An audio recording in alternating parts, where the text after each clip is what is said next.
Hi all. My away message is there, but I don't know why. So I appear to be back, and this appears to be loading properly this time. So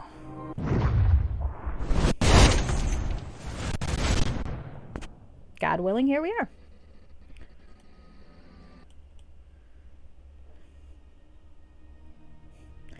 So, hi again. Rebooting seems to have taken care of the technical issues to an extent, though my game is still kind of being a little bit of a dick. So let's see if it does. Of course, now you're deciding not to respond. Jesus Christ, really? Well, we'll see if something happens in a moment, or if I've got to yell at it some more, but it seems to be working. Seems to be working.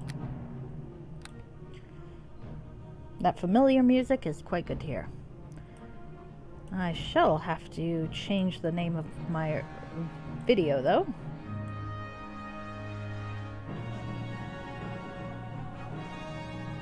Alright.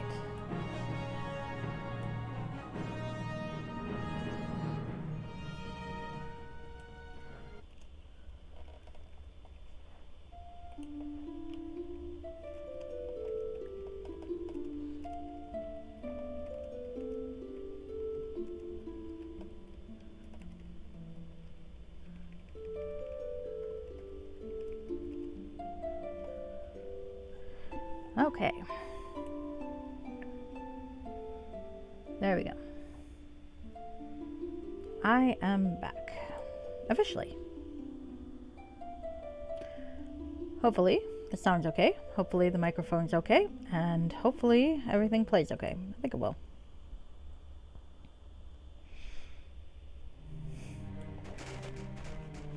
So, it's still an interesting question as to whether or not our contact is a trustworthy individual. Oh shit. He did find me. I wasn't expecting that. I thought we were meeting him at the headquarters. Okay. Greetings again, says Stephen. It's time for us to begin our reconnaissance. I've sent my men out to scout ahead. They will rendezvous with us in the mountains north of here. Meanwhile, I will join you. We should find your cleric friend. I gave her of one of the rooms in my headquarters to use as a chapel to her god.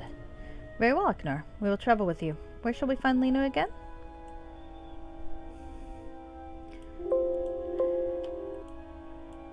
My headquarters is an old farmhouse east of where we are now, in the first level of the hills surrounding this town. Can you tell us much of the village? We understand why it is deserted. Is there much more of it? Aye, Griffinstoke it was called when my folk made their homes here, an age ago it seems. The village lies along the Robanquenskill,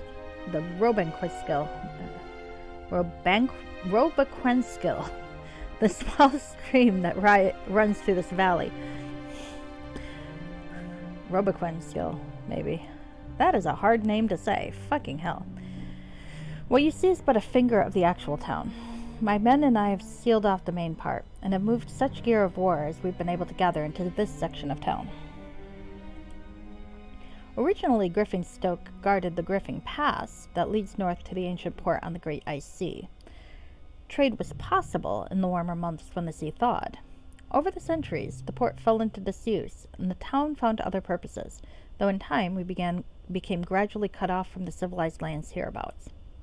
Trade dried up, and our village became just another isolated town that the ambitious sons sought to escape in pursuit of adventure. Such were you? Aye, such was I of a time, but I have returned to defend what is left of my people's lands. The necromancer has taken over the area around the old port, threatening Griffinstoke and its environs from the ice sea. Our defenses were not designed to protect from that direction. My men and I have made such modifications as we could, but we are few, very few. And this necromancer, he gathers undead to his command as you or I might gather stones by a river. He marched an army to the south via another mountain pass some months ago. Enormous it was. A much smaller force of more powerful individuals made its way through the valley at the same time. Our defenses were not completed at the time, and we could not stop them. That group never returned, and very little of the other came back. We may have some news of this. Yet his strength seems undiminished. He simply animates more, making many of them more powerful. He is a formidable foe. I've had dealings with him in the past. He is not to be taken lightly. Your ambassador bade me accept a force of men from one of the surrounding cities. I demurred, as I would prefer to finish scouting out this necromancer. 1 second. I'm going to test real quick.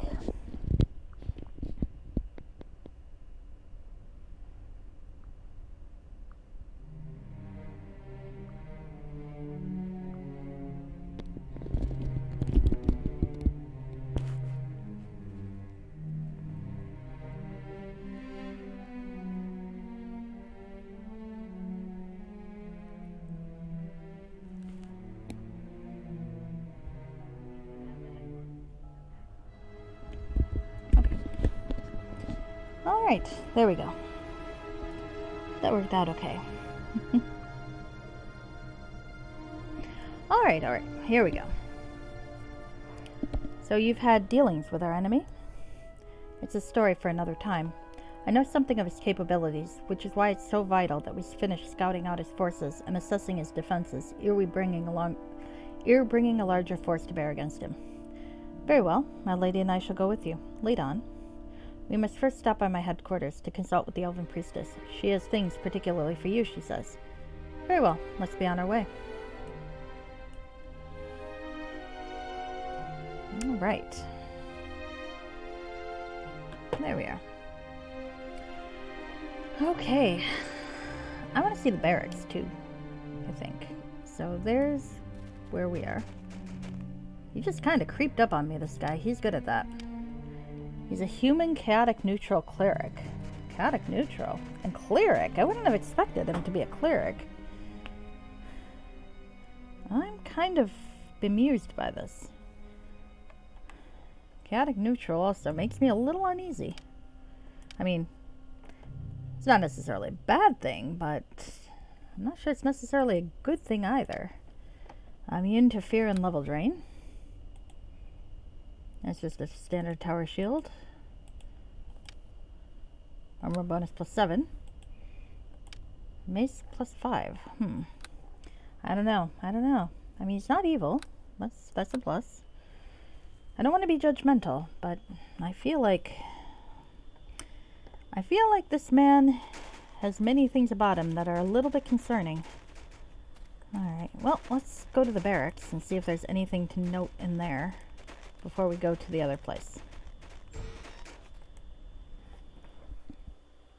Mendoza's barracks. Can we go upstairs? Doesn't look like it. Alright, well. It's a stairway to nowhere. Okay. So now I'm traveling with 2 clerics, which might be a good thing. No one's in the barracks. Well, he did say he sent his men on ahead, so maybe I missed my shot at investigating them. Well, okay. Alright, let's go north. Would help if I could see a little better, but it does not appear to be that time of night. And because of my... There we go. Come on, damn you. Because of the way that my window is stretched, I cannot actually see what hour it is. Unless it's hour 0, which is always possible. Alright. Alright, let's go up this way. And let us go talk to Linu. Mendoza's headquarters. Well, this seems like a fairly straightforward type of place. It looks the way one would expect headquarters to look. There's a scale. Let's talk to Mr. Mendoza. Yes. Mendoza. Is there something you need? How is everything? Oh, well enough, Yes. I suppose. Is there something you need? Alright, never mind. Fair enough. Well, still kind of leery about this guy, but maybe he's fine.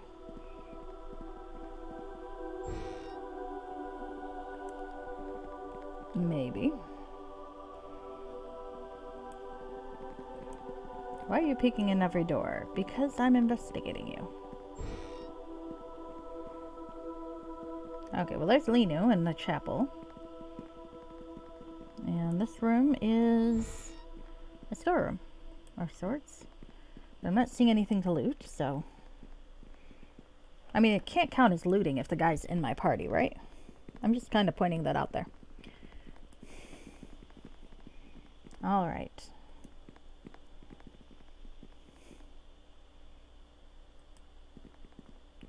Hello, Linu.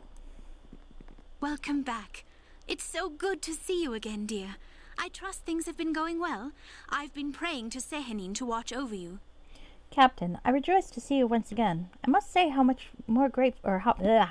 must say once more how grateful I am to have the run of your headquarters, and particularly this room to use as a chapel to Sehenin. I've had little truck with the gods in my time here. Aren't you a cleric? But hope to make their acquaintance one day, priestess. This guy is sketchy. This guy is really, really sketchy. He is a cleric. A cleric? How do you not have a relationship with the gods when you're a cleric? This is weird. Alright. Perhaps whatever small service I can do here will be remembered, should I be brought to account. You are sketchy, dude. Your kindness will not go unrewarded, Captain, of that I am sure. Though I do not know what troubles beset you, and I cannot but think you are burdened with more than just a strain of command. I will intercede for you as best I can, and though Sehenin is of the Elven pantheon, she is not without influence in the greater divine councils. But it is primarily for you, Sir Stephen, and the lady that I have been charged with setting up this chapel. The goddess has provided me with some poor wares that I am charged to part with only in exchange for a donation to the church. I also have the power to heal you. I had also hoped to be able to recharge and reset your stone of recall, but at last, the only day path I could procure on my way here was not strong, and it has failed after sending us here from Silvery Moon. Should you need my help, you will have to return here. I understand. Thank you for what you've been able to do. Would you like something else? Let's make a purchase. I do have a Shield of Praetor, so that's nice. These are not terrible. The hair shirt of Elmater. Let me see this. This thick shirt of coarse brown horsehair constrains its wearer but provides additional protection from damage. In addition, the wearer can invoke Cure Serious Wounds once per day. Wow. That looks terrible.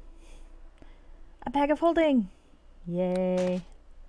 Holy shit. Infinite bags of holding. Let's get one more. Alright, no more. Oh, the Lantern of Revealing is quite nice. I can't afford that fucking thing, though. Okay. Alright. I will try not to buy too many bags of holding. Alright, so now what do we do? Oh, heavens, I'm supposed to ask her questions. It's so good to see you again, dear. I trust things have been going well. I've been praying to Sehenin to watch over you. Okay. So I've talked to her, but I'm not sure where I'm supposed to go from here now.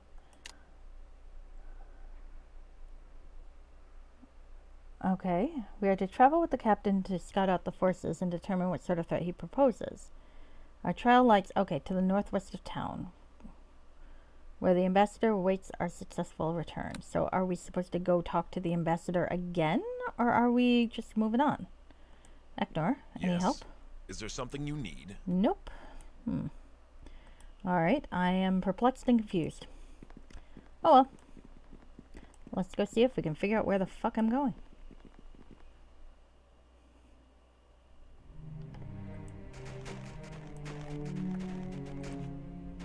I don't want to go up that again. Alright. I feel like I did try to go this way before and Aribeth stopped me, so I'm thinking maybe I'll try going up this way again.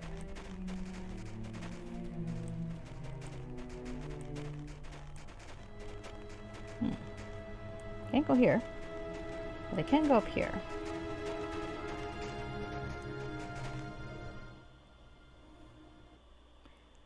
In the Ice Mountains.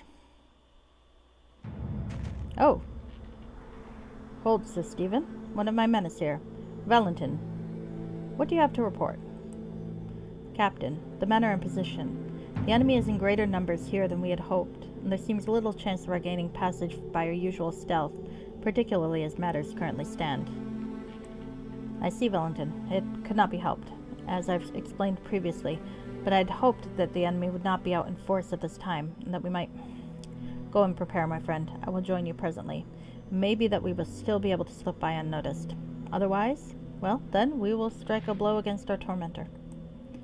Very well, Captain. We will await your arrival ere we strike. Perhaps there is a chance that we will not need to draw weapons, though the matter seems doubtful. My regrets, Sir Stephen. It seems likely that we will have to fight to gain entry into the enemy's domain. This is not what I'd hoped for, though I knew it was a distinct possibility. Can we not just wait until the area is less heavily guarded and come back? Will not be so, I fear. The enemy scarcely patrols this area at all, unless he has prepared an undead army for the attack on one of the surrounding towns. That he has not done for many months, since the force that you and your friends defeated was sent south towards the regions around Silvery Moon. He has reformed his army quicker than I had expected. We shall have to defeat an entire undead army? Well, I do have turned undead. I doubt that even he is capable of matching the size of the last one this quickly, though he must have some means of enhancing his powers, and hence could cast before us a sizable force. My men are more than capable, and so are you two, from all I've heard. We have had some fighting experience. Yeah, I know, right? All three of us are holy. We got cleric, and paladin. Though this cleric says that he has no trope with the gods, so I find him sketchy. We have had some fighting experience. You may very well need to put it to use once again. We should try to sneak past, though.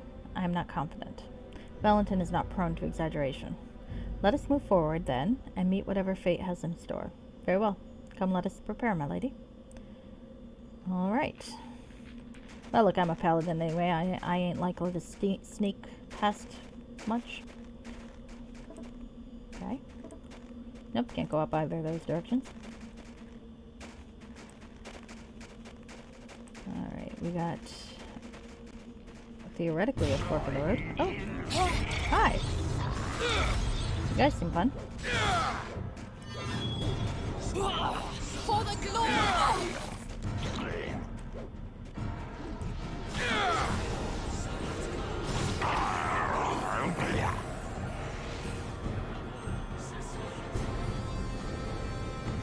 Well, that was fun. Aribeth, why are you running off? I knew there was a problem, a bad idea to make you melee again. His avatar image is sinister looking, but it is also kind of good looking, so it's hard to say. So does he work for the necromancer? Is he the necromancer in disguise, I wonder? Let's go down that way. It seems like there's people there to fight. Or is he a good guy who used to work for the necromancer, a la Elliot from Leverage, working for Damien Morel? I don't think Leverage was on when this module was created, though. So, alright, well, let's try to turn undead.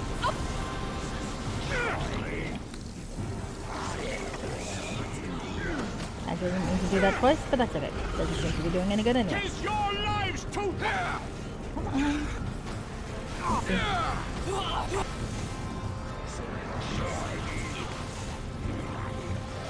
He does seem a sinister fellow. Did I get level drained, or just hit with a few maledictions? Looks like that's a few maledictions. Okay. Is that all of them? No, there's one more, I think. Alright.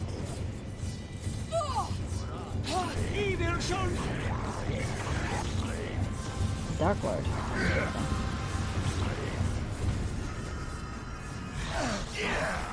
Oh, Valentin's on the ground. Poor fella.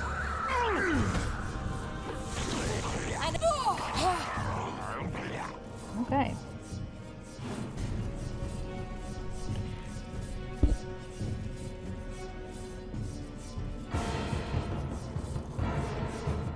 Alright, now what? Let's talk to them. Orc fighter. Human fighter. Looks like a Valentin. Okay, let's talk to Eckert. Yes. Is there something you need? Never mind. Alright, so no one's got anything to say right now. Alright. Let's finish walking around here. Oh, here we go. A challenging battle, but we emerged victorious. We shall have our enemy yet.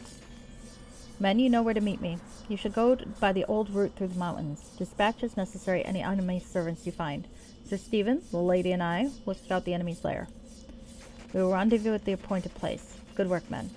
Should not your men come with us? Surely the element of surprise is lost. Well, you have a good night, Batshine. And I will happily take any opportunity to sleep with my wife as often as I can.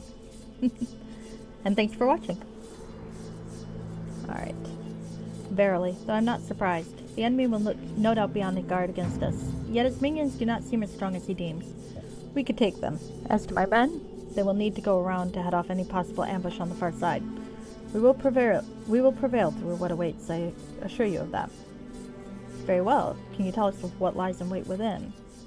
Little, alas. I know we must go through the gate of the north, and thence into the fortress beyond. Though I passed that way once, the memory of it is scant. Much has changed meanwhile. I'm afraid the main help I can give is via arms and such healing as I'm capable of. Very well. To the north. Alright, well let's... Oh, it's daytime now. That's nice. Oh goodness, look at this. Look at this disaster area. There's an invisible object. I wonder if that's an indicator that there's going to be another trigger somewhere here. Oh, maybe that was the trigger for this, actually. Alright, well, let's see. Okay. I want to go around and to look... Before I transfer screens, I want to look around and see what we can find up here. Alright. Go this way first.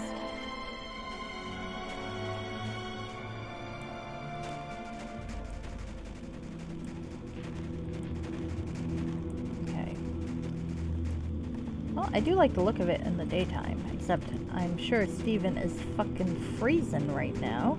Because let's be honest, his fashion choices are probably not the wisest when it comes to this particular climate. But that is why we have a Constitution, right? At least he doesn't have to wander around the icy lair of Kania, like some.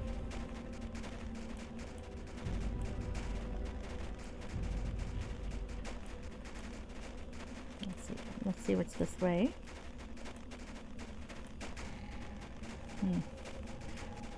I don't know, this guy still seems sketchy to me, but perhaps I'm not giving him enough credit.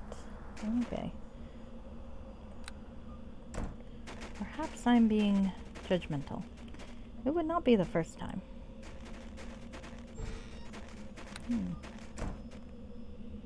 I thought that that would be the north, but I guess not.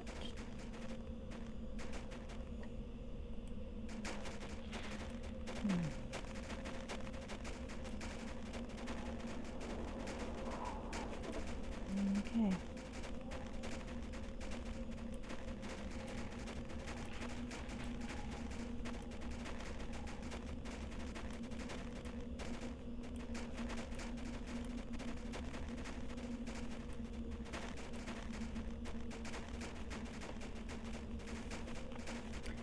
I wonder...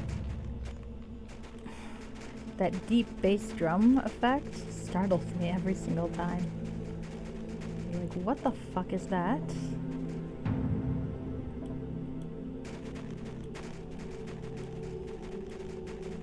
I feel like things are sinister hereabouts, and I'm not sure I'm a fan. Okay. Alright, let's go this way. Now I'm in the crater for no reason. Why is there a crater in the ice? I don't know.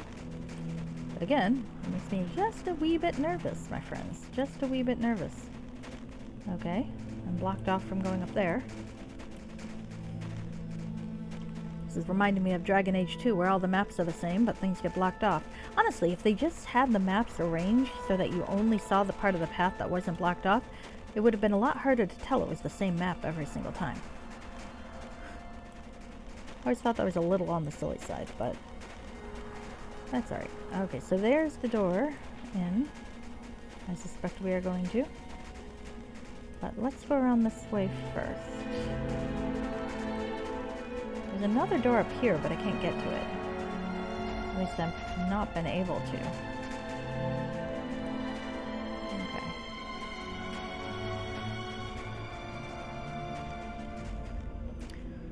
Alright.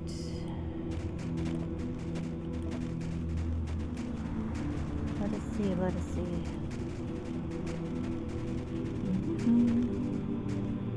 Alright, I should probably rest. Oh, there are enemies nearby. Alright then. Let's walk a little farther away and rest. Don't sit in the snow in bare legs, Stephen. You are going to get frostbite on your upper thighs. That will be very hard to explain. Well, not that hard. It will basically be explained by the fact that he doesn't wear pants. But everyone will give you a weird look.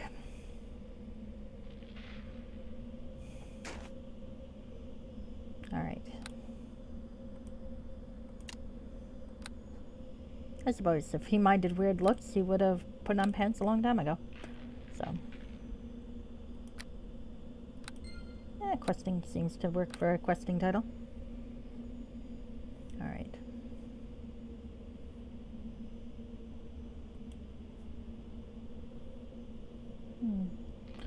Real quick, I want to... Oh, heavens to Betsy. I did not mean to do that. There we go. Wanted to see something, and then I promptly did the wrong thing. Alright. Here we are.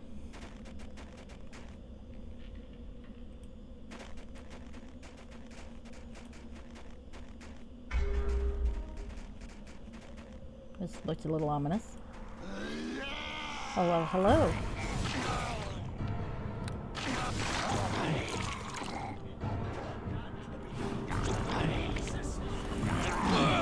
They'll seem to be a little too strong for my turn in bed. Oh, let's go down and try to be paladin.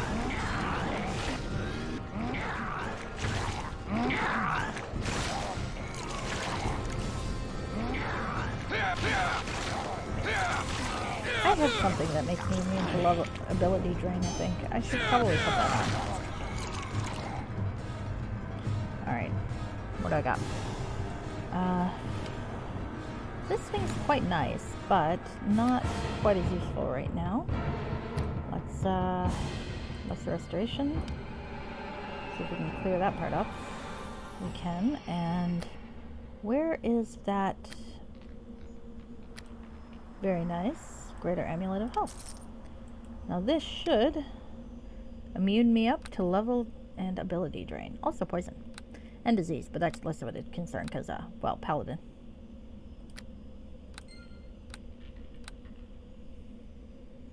This is a pretty nice evil fortress, though, or evil-looking fortress. It reminds me a bit of the Castrums in Final Fantasy XIV, though I don't think it was inspired by the Castrums in Final Fantasy XIV, because I don't believe Final Fantasy XIV was out when this game was made. Could be time travel. I bet if I were a time traveler, I'd come up with something that was rip-off of everything from the future, but no one would know because I was in the past.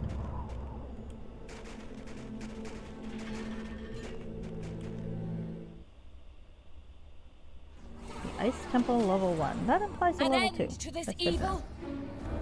Oh, hello, fellas.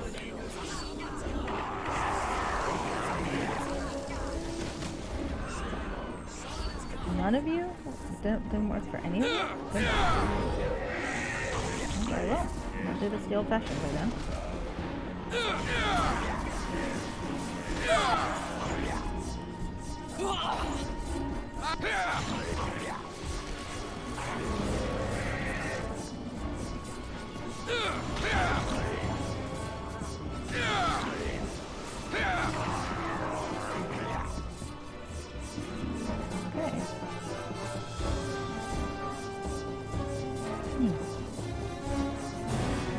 So,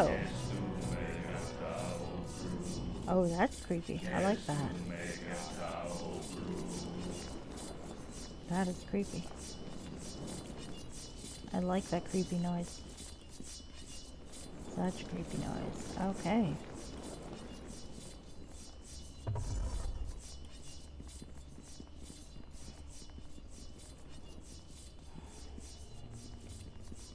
Let's see. There's an apparition that is not hostile, so let's go talk to it. Well, we meet again, Captain Mendoza. Has the hunting gone well? The victims dying according to plan?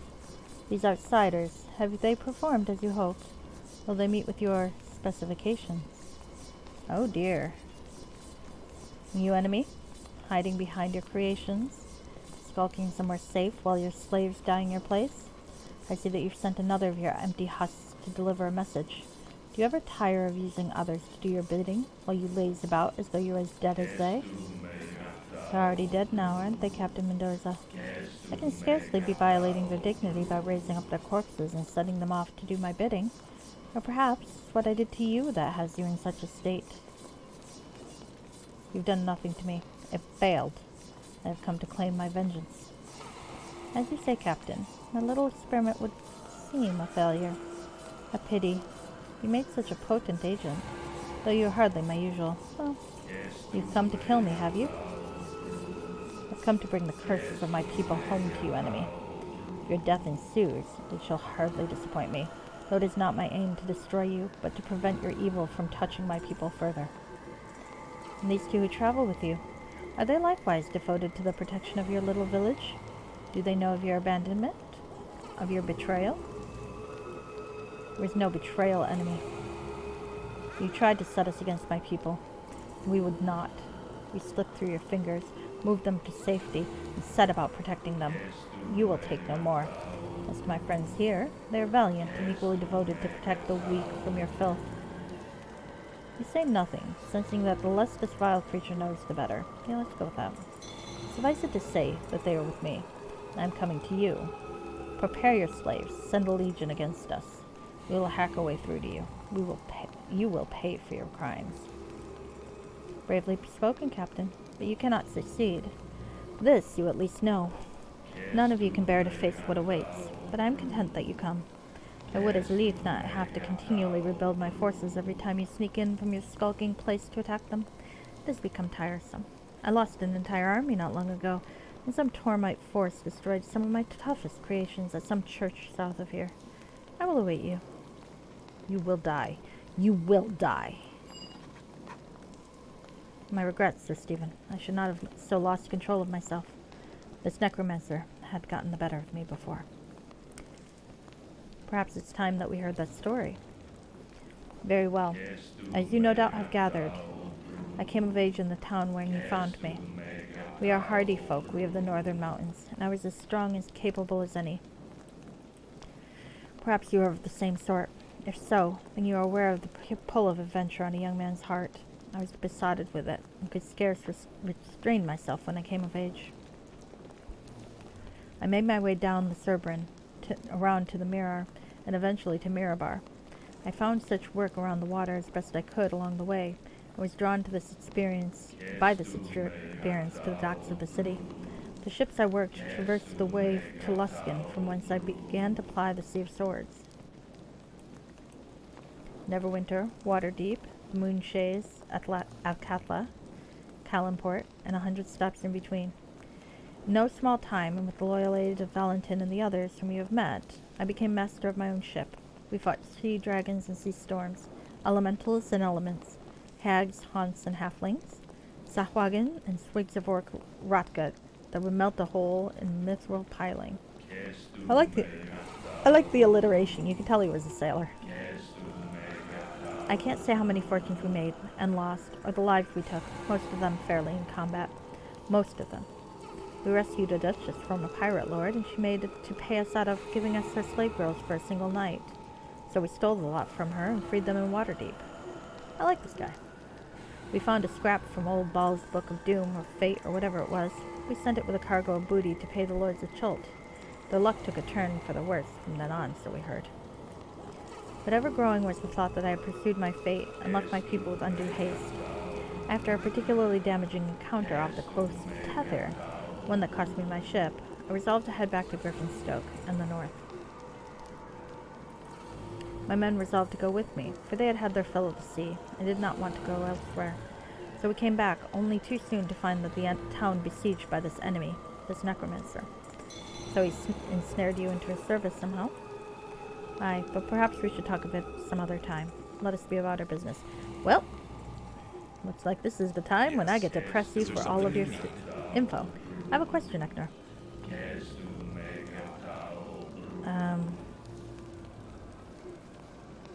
I should like to hear again how your story begins. Alright, we've heard this part, but there's no other part yet?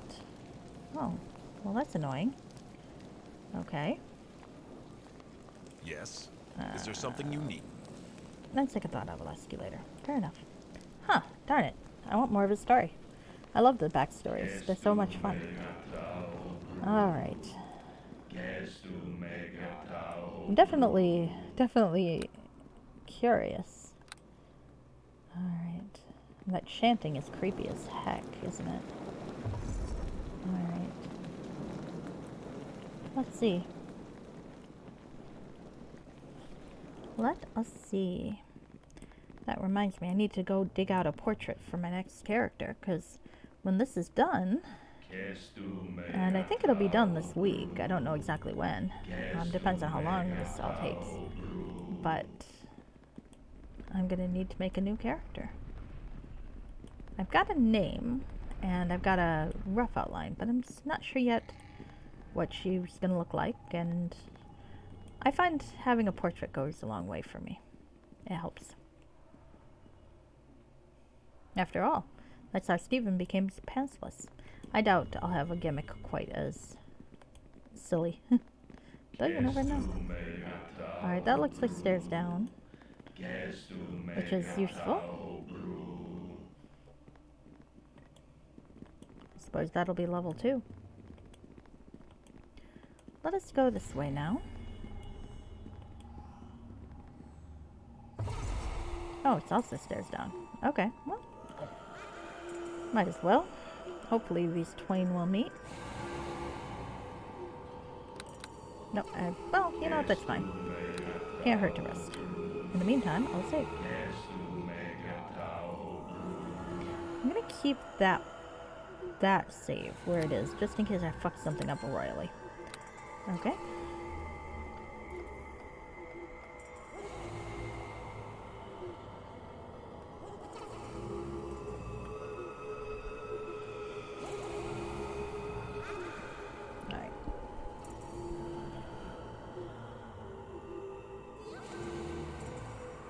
Okay. The way they were huddled together, I was thinking my character was in a really weird position. He seems fine, though. And he's inside, so he's probably not getting quite as much frostbite or shrinkage. Alright, yep, so those seem to be where those two staircases hide, but then what do we do from here? I've heard of this place, Sir Stephen, though I cannot recall ever being here. What do you know of it, Captain? Only that we will need to cross. It is said that the key to this place is overhead, and that you may need to pull more than once. Can you offer more plain guidance? It's all I know, I'm afraid. I should think the number of things overhead here are few, and perhaps the levers are to be pulled. Note, however, that once we cross this full expanse, we will be unable to return to the side. If you have anything you need to do here, you will need to finish ere we complete the crossing. Well, this shouldn't be too hard. Let's see what we can do. Alright. So there are levers. That's the other staircase up that was parallel that we came from. Let's go look at it and make sure that there isn't some sort of easily missed thing. But nope, looks like the same one. I thought as much. I do like to be sure, because once or twice someone got me with a little secret divergence point, and I didn't know about it for a long time. 0B, 0R, 0 yellow. Oh.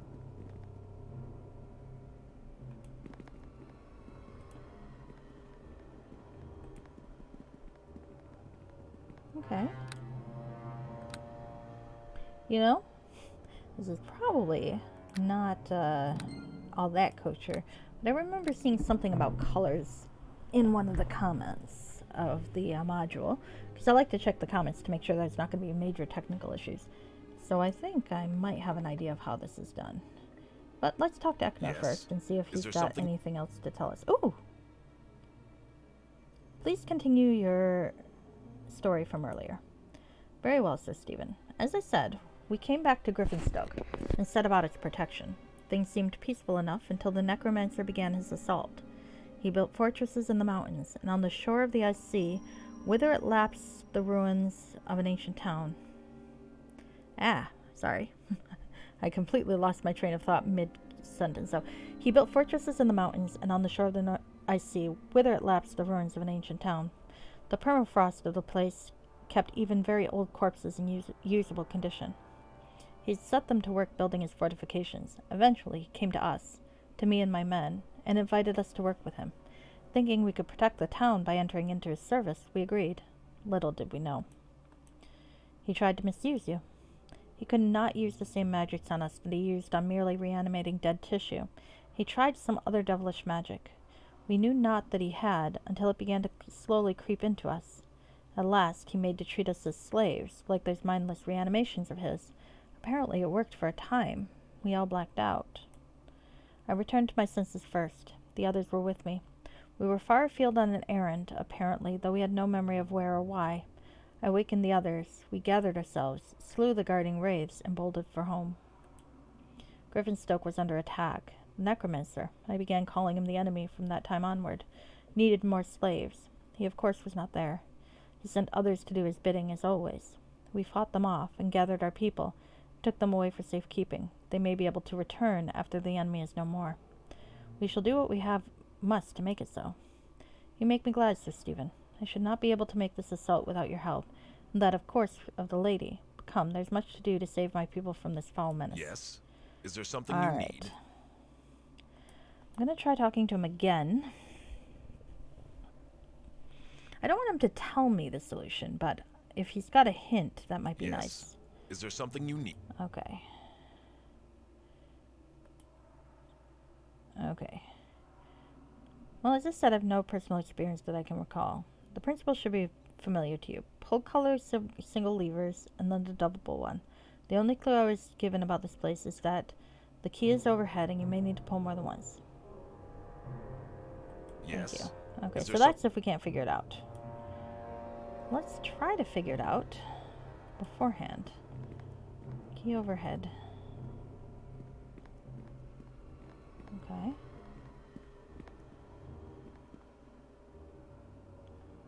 And the double one. Alright.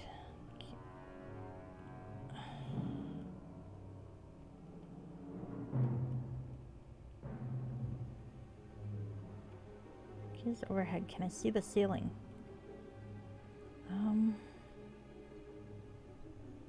No. But it's colored, so let's see.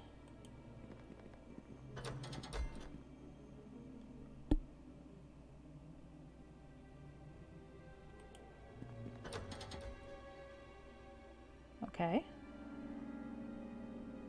Red.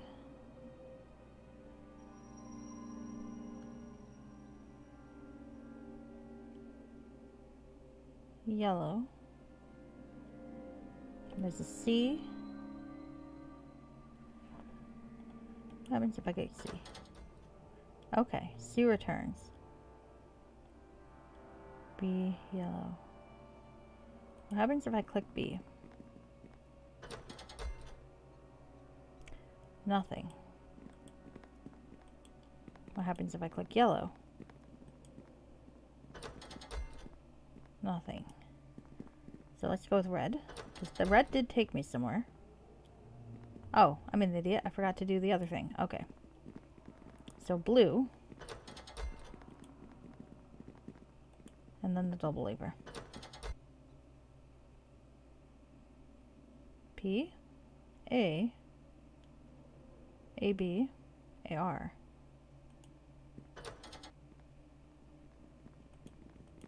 Okay. For yellow.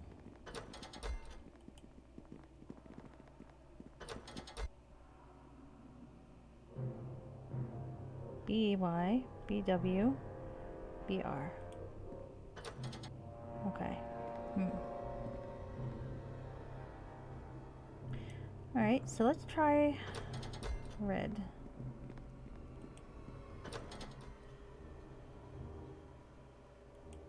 Red. And yellow.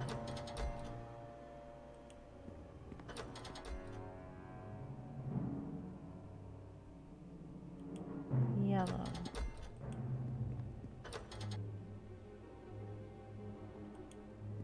Blue. Yellow.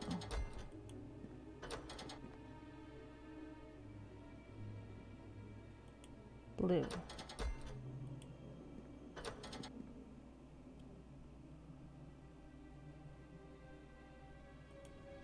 Red.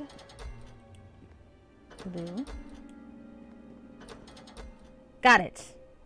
Okay, so what I saw, oh, here we go, at the, in the comments that made me realize how this works, which is probably cheating, is someone was complaining about colors, and I didn't know what they were referring to, but the module author said that he was surprised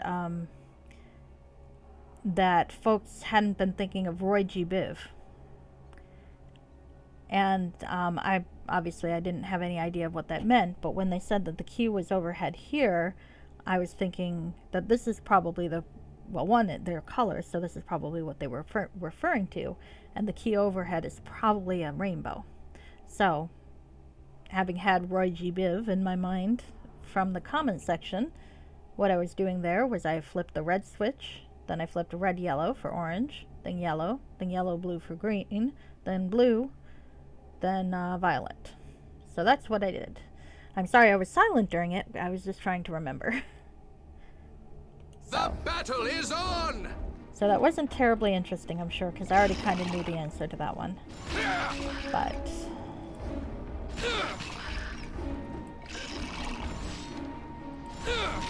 But I didn't know I knew the answer until I got there, so if that helps. It probably does not help. And my colleagues are somewhere else entirely because they are useless. Oh well. That was a fun puzzle though, I have to say.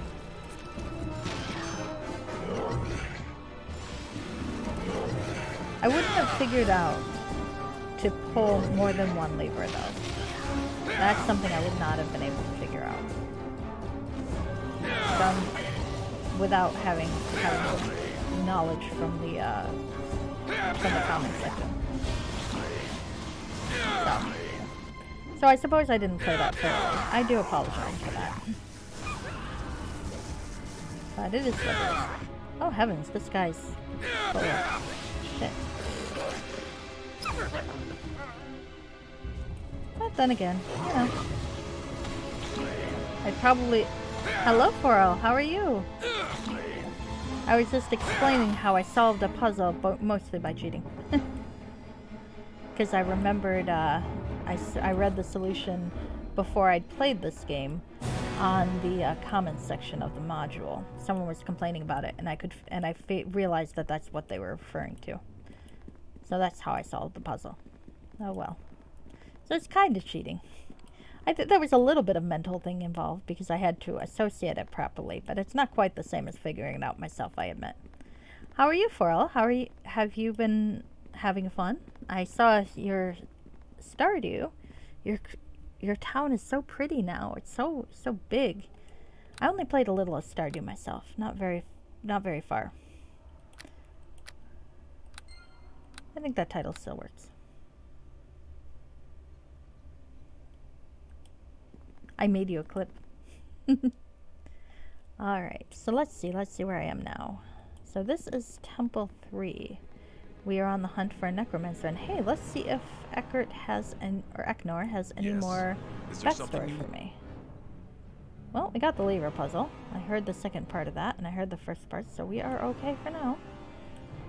He still looks rather sinister, but his story seems to make some sense, so I'm not going to assume he's evil yet.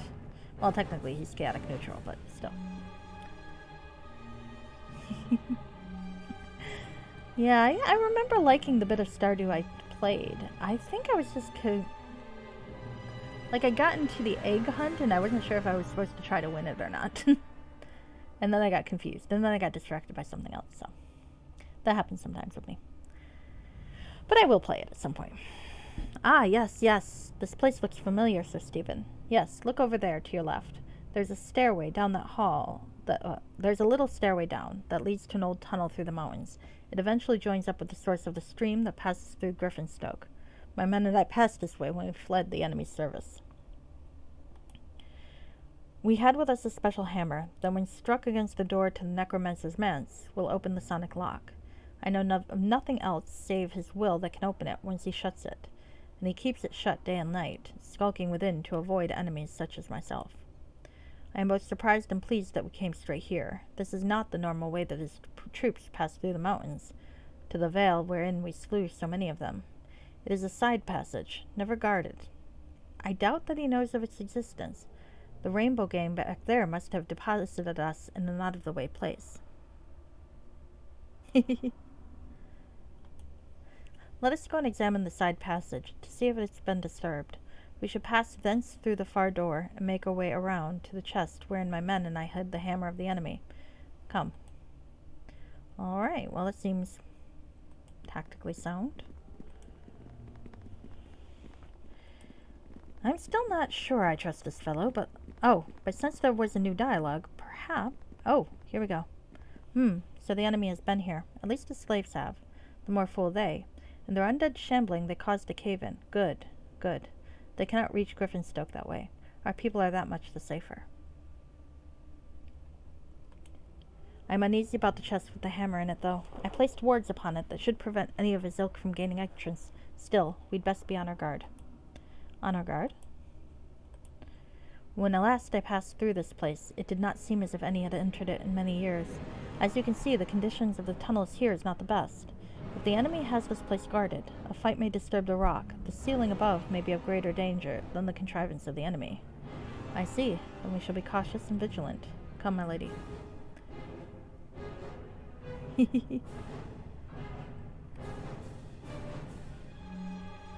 Yep. It may show up at times now. Though I think multiple clips show up.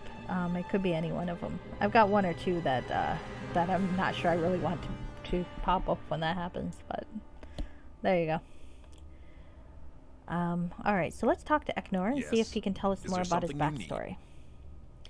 Nope, nothing new. He still looks rather sinister, but I should not judge a book by its cover, perhaps. So far, he's been pretty straight dealing with us. Uh-oh. So this is the cave-in. Oh, no, there's another door. I was just stupid and didn't see it. There we go. Oh. Oh, no, that was just me not being able to open the door. Cannot phase through doors. I'm not an ethereal and dark mists.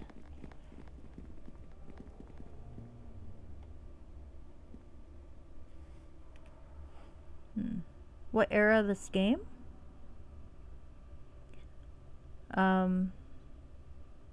This is Neverwinter Nights, and it was originally, well, it's a module for it. The game came out in 2002, for what that's worth. In game, the era for Forgotten Realms is, I believe, well, the journal says 1372. I believe it's technically supposed to be 1373. Because the game itself took place in 1372, and this is an epilogue. So, I don't know if that clarifies your thought at all.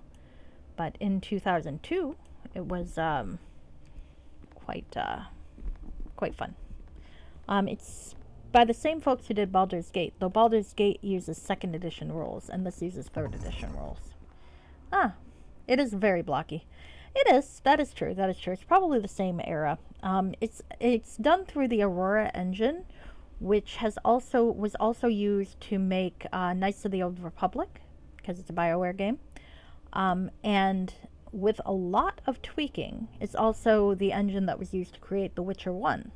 I remember when that came out. It was actually kind of presented to those of us in the Neverwinter community as being like a grand module. Of course, they did a whole lot of tweaking to the engine. You can't do the kind of stuff you can do in Witcher 1 with the Aurora engine without some very heavy programming. But the nice thing about Neverwinter Nights is that it came with a version of the tool set. So this is actually a fan-made module for that. But the graphics are the same. So If anything, I'd say that what they did with this temple here is quite a bit better than the graphics in the original campaign were. I mean, look at this. This is quite pretty. And my character looks like a douchebag, of course. That's him. That's alright, though. I am not good at playing with first person or behind the shoulder type views, so I like to play overhead.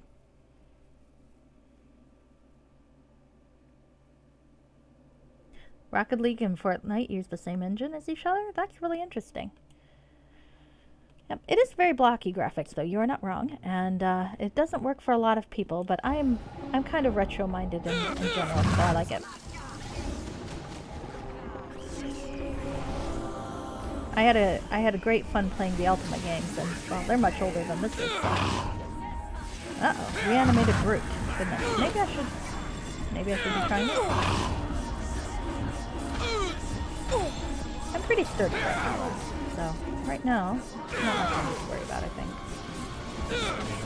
Now, the lady I'm traveling with is my wife, Aribeth. She was a major NPC in the original campaign, and folks made epilogue modules where you could help her redeem herself and romance her, and thus I did. And she's now my wife. In 2 timelines. There's a reason why I have Beta in his name, is because there are 2 different timeline versions of this character. I am very clever. That is a lie, but that's okay. Alright, so it looks like there's nothing I need to loot over here. Nothing I can interact with that's apparently obvious, so... And there doesn't seem to be a lot of room... Sorry. Oh dear. I'm sorry. It can't be done. Can you do anything? Yes. Is there something you need? We'll ask you later. Okay. Well, if I can't get in here, that's... All fun and games! Okay, it looks like I could break it down. Okay, well that's fine then. That's true. Oh, the remastered Chrono Cross is quite lovely. I've been watching... I think you finished before I started watching your stream, but I've been watching a Factor play it. Oh. Yep. Here's the chest I told you of, Sir Stephen. You will need to open it. It will pose no danger to you. Very well, Eknor. Now how do we know for certain, Captain? Why should you hold aloof? You may recall, lady, that it was you who sought to aid me. I cannot open the chest for reasons that I may explain later as need be. You can. I think he's undead. I think whatever the necromancer did to him, I think it made him undead of some kind. But the blocky characters in Chrono Cross are very cute. So, let's see. You come out from outside the necromancer's influence, and the spells on the chest will not affect you.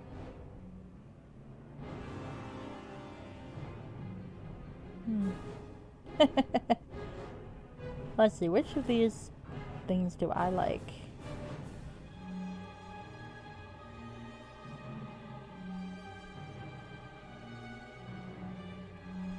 I think I like the last one. My love, if anything happens to me, you can raise me, and I'm more than a match for any enemy. That's for that. I'd like to think that the dialogue stopped because she whacked me over the head. It is a good game.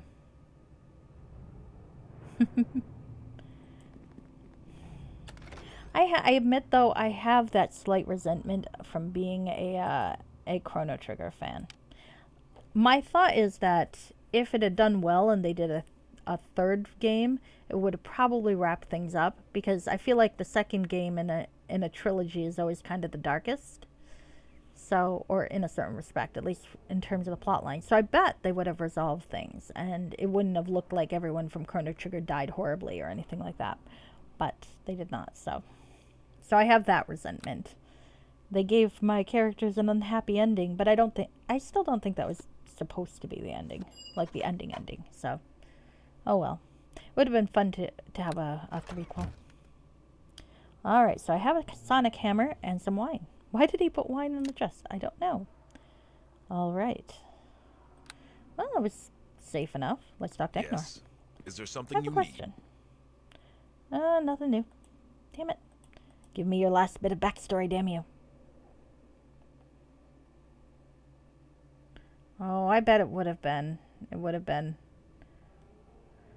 I think maybe it's just that a lot of us didn't know that Chrono Crisis was something that was a possibility, so we all kind of rejected Chrono Cross because of of it as a sequel rather than as a planned trilogy, which is a shame. Because I mean, it's like if you look at 13-2, that ends in a pretty dark place, and thus there is a third. I never actually got to play 2 or 3 though. I want to. I'm hoping they release them all on the Switch. That would be fun.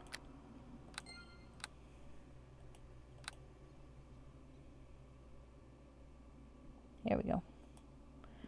All right.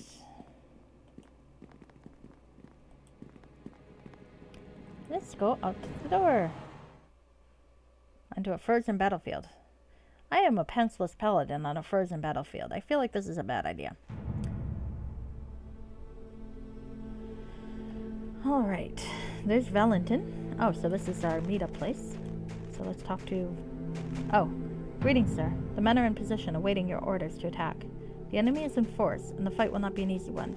I rejoice to see that you made the passage safely and speedily. You've only just arrived.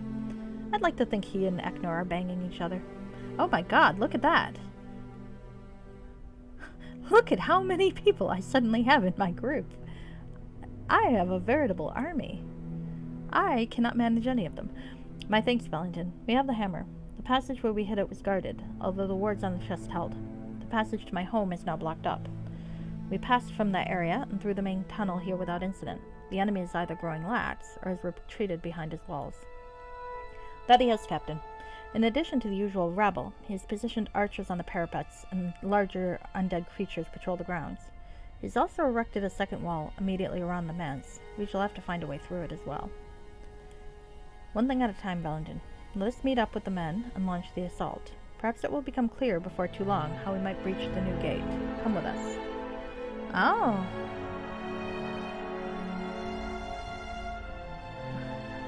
Well, there was 13, 13-2, and I think Lightning Returns was the third. Yeah. I mean, it's kinda implied for most of it. Well, Magus, I think, was Guile, wasn't he? I mean, they didn't confirm that, but the tag-in they put on the Nintendo DS release of Chrono Trigger made it pretty clear that Guile was Magus. Was a version of Magus, I think, if I recall correctly. So... Alright, 1001 Games Live has redeemed a PC backstory fact. So, do you have... Well, it's not a do you. What area of question do you have, 1001 Games Live? And I will happily give you a fact regarding that question. Because it's easier than making something up on off the fly, because I never remember what I said to people before. I know in the past I have explained why Stephen Linus is pantsless, and I have talked about how he became a paladin, and a prior attempt at a career which did not end very well. Also his musical stylings. I have talked about that as well. Oh, you would like to know about my actual PC? You're not the first person to ask. By PC, I actually generally mean player character, but PC as terms of my personal computer, no, I do not. I have no skills when it comes to such things. I am playing this on a Dell laptop that is about 2 years old. I have not killed it yet because it has an SSD hard drive, and thus I have not been in a position to kill it yet. In the past, I used to buy a laptop, and then I would get the extended warranty for about a year, and I would manage to destroy the laptop somehow before the year expired, and it was very regular. I think they figured that out though, which is why the very last one, instead of repairing it, they just gave me store credit, and which was annoying because I'd bought my laptop on sale, and there were no sales going on then, so I still had to pay out of pocket for a new laptop. Very annoying.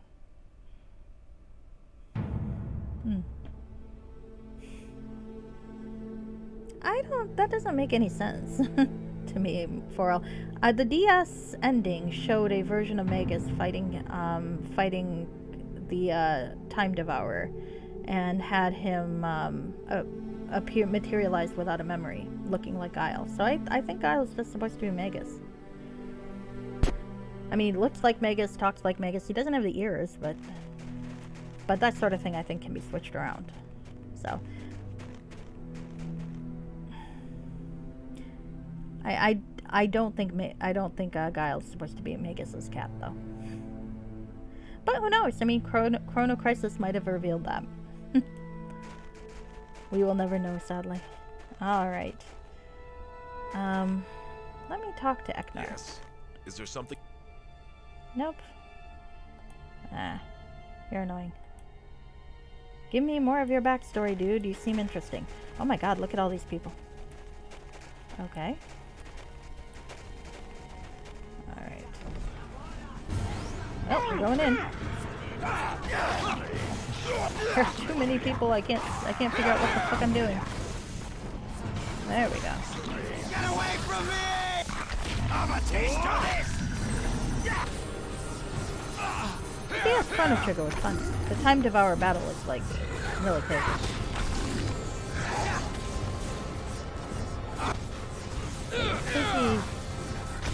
Is that able to use that match? I think it is. I gotta try to watch out for that. Anyway. I mean, I might be wrong about that though. So. I always am. You probably have kept up more with the information behind the scenes than I have. There we go. All fun and games! Come on, you fucker.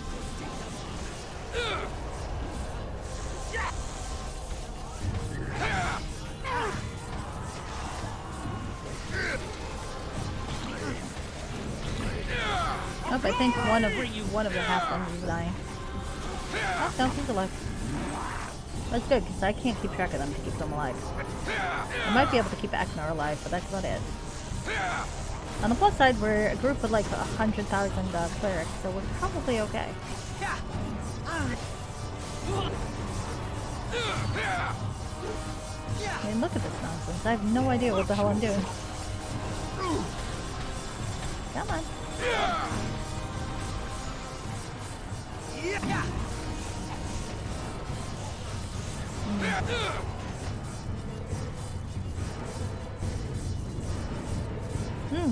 I did not know that you got to see a dead Johnny in the Sea of Eden. That's pretty cool. Yeah, that makes sense that Chrono and Surge would have teamed up. I admit, it is hard to believe that Dalton would be so effective as to fuck over the future when it was so pathetic in the past. But I guess you never really know what someone can do when they're motivated. There we are. There we are. Let's stab him with a fucking stick. There we go. Can we rest? I mean, it kind of seems like we got all the enemies, didn't we? Alright, guys. I'm gonna rest. You guys do what you want. Look at my army. I can manage none of these people. I do not know what's going on with them. I hope that human fighter, or that gnome fighter, or whoever the fuck that is, I hope he does well. I guess I kind of care about this guy, because... Why did rest cancel? Oh, we got attacked. Okay, never mind. Okay. Let's go kill that scarecrow.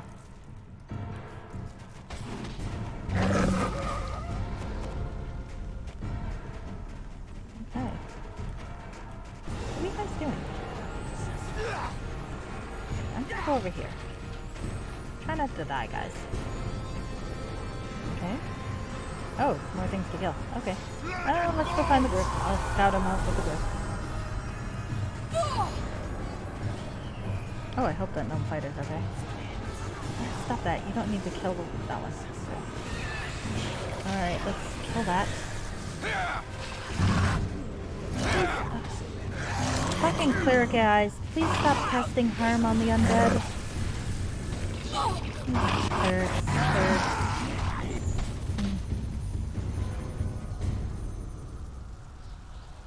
True. I mean, I get that part. It's just hard to believe he would be even that competent with futuristic weapons. I mean, it's Dalton. All fun and games. Okay. Aribeth's alive, Eknor's still alive, so. But, you know. I think it would have been a fun game. I think you're right about that. Pull it all together. See what happens. Alright. Hello, everyone. Where the fuck are we?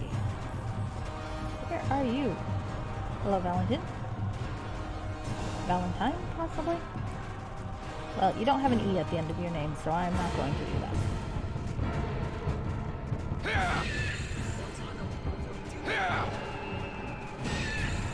Time to lay down, sadly. Well, that's alright. Thank you for tabbing me up. I am probably going to be heading out not too long from now either, because of my technical issues earlier. I had to reboot my darn computer. I should do that more often. Sadly, it did close the incognito mode fanfics I was reading, but no. Probably for the best. We don't need to know about that. Oh! Eknor seizes you by the shoulder, restraining you. Sir Stephen, we must not go this way yet.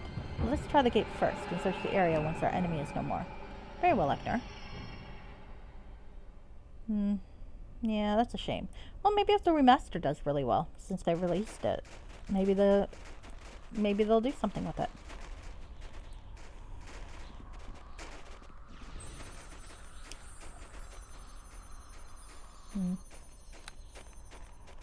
Alright. I would like to rest with everybody, so I'm going to have everyone come here, guys. And we're going to try resting.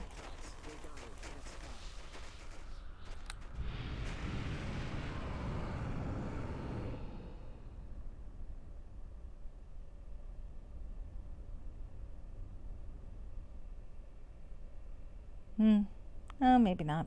It's hard to say.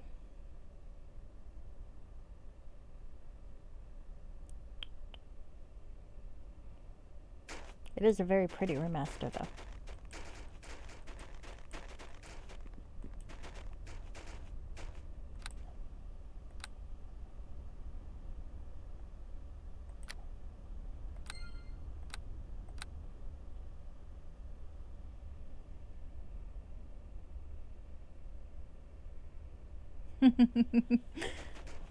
Yeah, probably true. Probably true. I'm sorry. It can't be done. Oh, yes. Blast it, blast it. The gate will not open. The enemy no doubt learned of our little theft of the hammer and took the precaution of building this. I see. If we try to smash it, those archers will cut us to ribbons. Yes. Let me think. Valentine, hide the men. The usual way, of course. Sir Stephen, the lady, and I will have to enter the crypt and see what words might achieve with the Pilgalex if she's still there. The Pilgalex? Sometimes the enemy of an enemy really is a friend, Sir Stephen. Pilgalex was an apprentice of the necromancer who rebelled shortly before we arrived. The mission we were sent on, the one from which we awoke and made our escape from the enemy, was to seek out and destroy this rebel. That did get a remaster? That's funny. It was she who explained our true position to us, and she who showed us the way to the side tunnel all three of us recently emerged from. She it was that aided me in casting the spells that warded the chest. But Captain, there's no ward on the chest. It opened right up to my husband's touch. The ward was against any tainted by the enemy's magic. I had hoped that I was no longer affected, but could not be sure. I needed one of you to open it. So we were brought along to open the chest. I intended to make a trial of it myself when I deemed the time right. The ambassador and her cleric friend arrived ere I reached that point.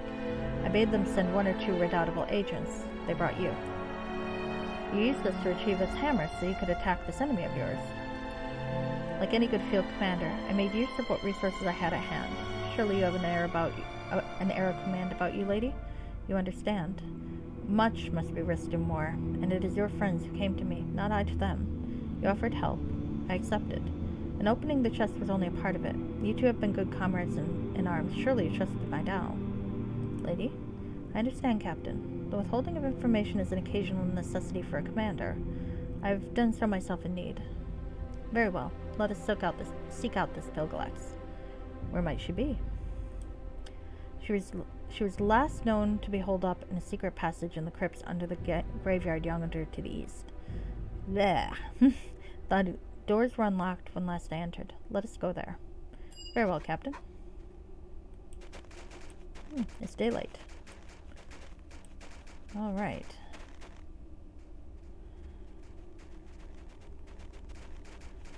Does Eknar have more to tell me? Is there something you need? Nope. Nothing new. Damn it. Give me more of your backstory, dude. I want to know. The backstories are quite good. Alright. In this game, I quite like them. So we've got a graveyard.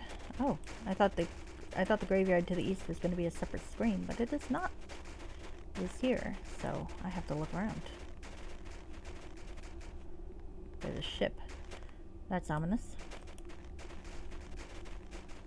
Aw. That would have been nice. I'm sad that they're not all inclusive.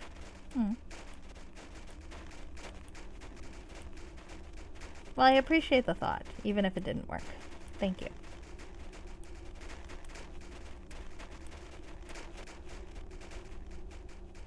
Alright, so let's see.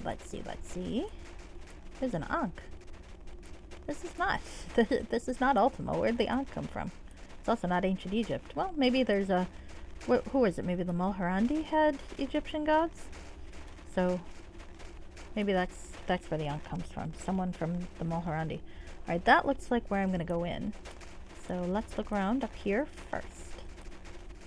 Finish up the map. Make sure there's nothing weird. I don't like that bass drum. It's very ominous. There's another one. Uh-oh. So there are a few things I can enter. I wonder which one's correct. Alright.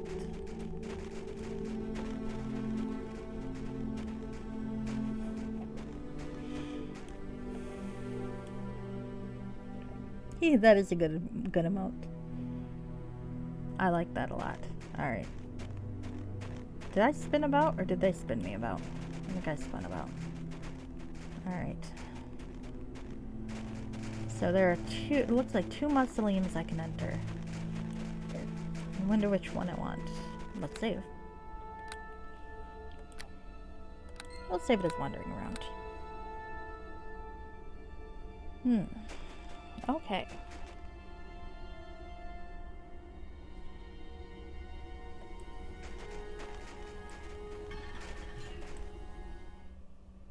Here's a crypt. Is this the right place? Yes. Is there something you need?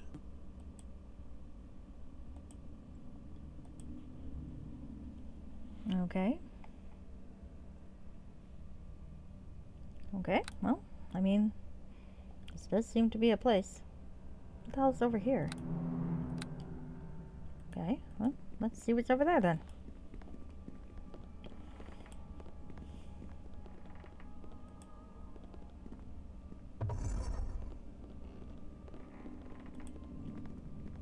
An undead construct. He looks fun. I think I'm gonna try what's to the left first.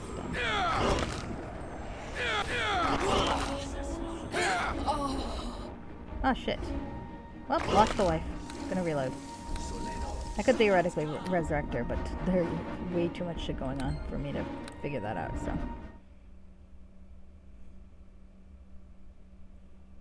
It is a place. It may even have things. Things, yes, and maybe even people.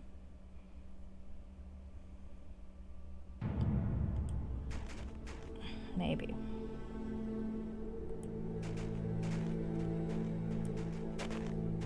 Uh-oh. Got the transition error this time. I figured out when the transition error happens. It kicks in when you don't see a door to open. That's when the transition error kicked in. And stuff. Things and stuff. Stuff and things. Reminds me of The Walking Dead. There we go. See, there's a gate here this time, so that's how we know the area transition is going to work. It's not a huge bug. It can just be reloaded. So I've looked that way first, so I'm going to go look this way this time.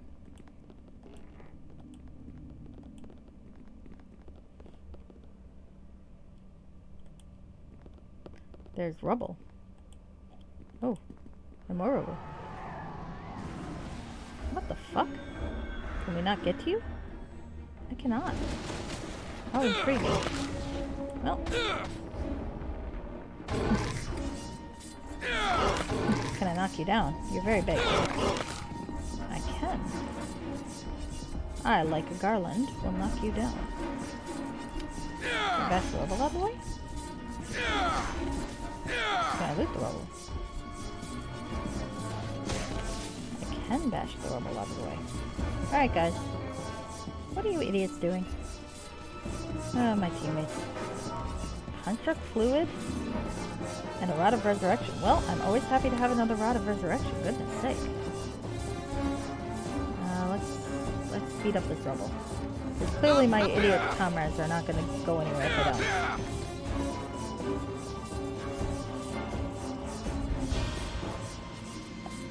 Eknar, what are you doing? Are you being confused? Because you seem to be. Why are you running? Yes. Is there something you need? Why are you running in place? Okay, well. Perhaps you just need an exercise? He is doing his best, perhaps. Okay, he's standing still now. Alright, so. We have explored here. And there's not much over here, so let's go in the opposite direction. Because there's definitely stuff in the opposite direction. We're going to quick save. Don't defend him. He's a creepy, aloof guy who's probably got an interesting backstory, but he refuses to share it. What the hell are you pointing at? What is that line? I think it has something to do with the setup? That is very... What the fuck are you doing, dude? I don't know what that line is, or if I should be concerned about it. I guess not right now. Let's knock this fucker down.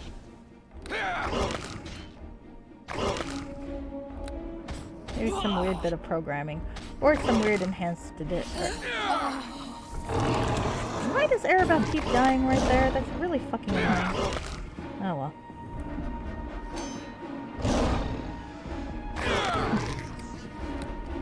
Darling, please stop dying. Nope, cancel. Quick saved.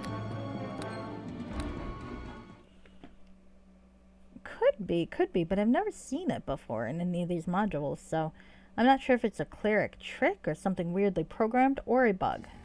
I won't say that the enhanced edition is entirely without bugs, though they've done a good job of most of the bug fixing. But every once in a while, you do encounter something. It is a 2002 game that's been somewhat modified under the hood to be able to work nowadays. Now, Aribeth, you keep dying, so I'm going to tell you to wait here.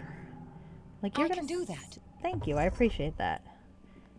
Because you don't seem to be able to stay alive. So. Alright. I shouldn't be snarky towards my wife, should I? Maybe it's all three. It could be all three. I'm very rude to my wife.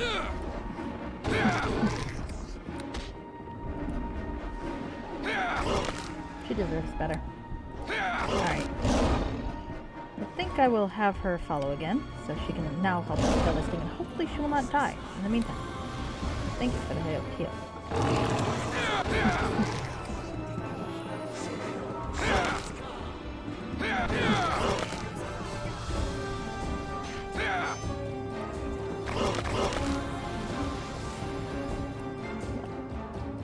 Oh, that is a black blade of disaster. Holy crap, look at that. Whoa.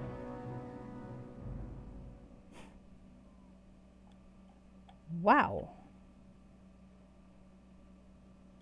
Well, we're keeping that. I'm not using it because all of my weapons feats are for longsword, not greatsword. Or I'm not using it right now, but I'm fucking keeping it for later. If I need it, I'm gonna have that. Look at this fucker. Too bad it's not like Ensric and can't turn into what I need him to turn into. Not that one. I just bought like 3 bags of holding. Yeah, this'll do. Let me move that over. Stop that. Okay. You're staying in there, where you are nice and secure.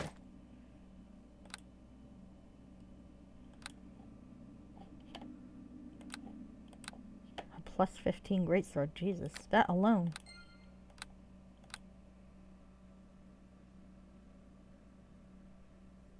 The UI reminds you of a game called Fate. It felt like a watered-down Diablo.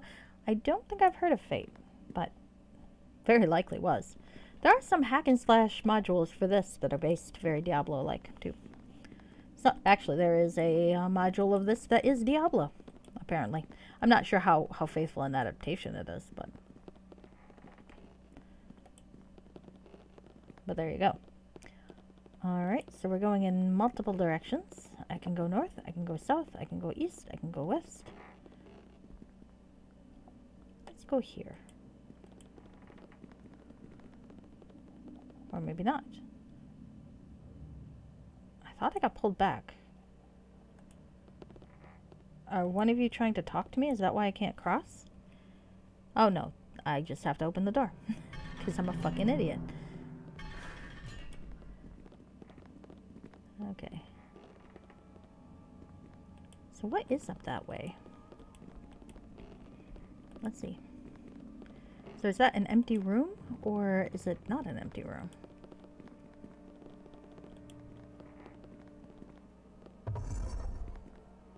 No, it's a regular room. Let's close that for now. Alright, I'll come back.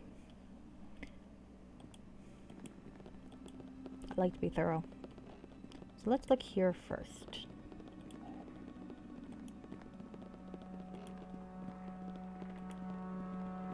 This is a fairly big room. And there is a Pilgalex.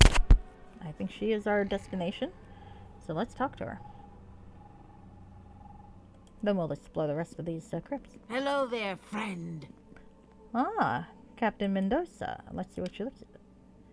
This diminutive, dark-skinned figure bears a hard appearance and the look of one who has done foul things, though she does not herself seem or feel evil.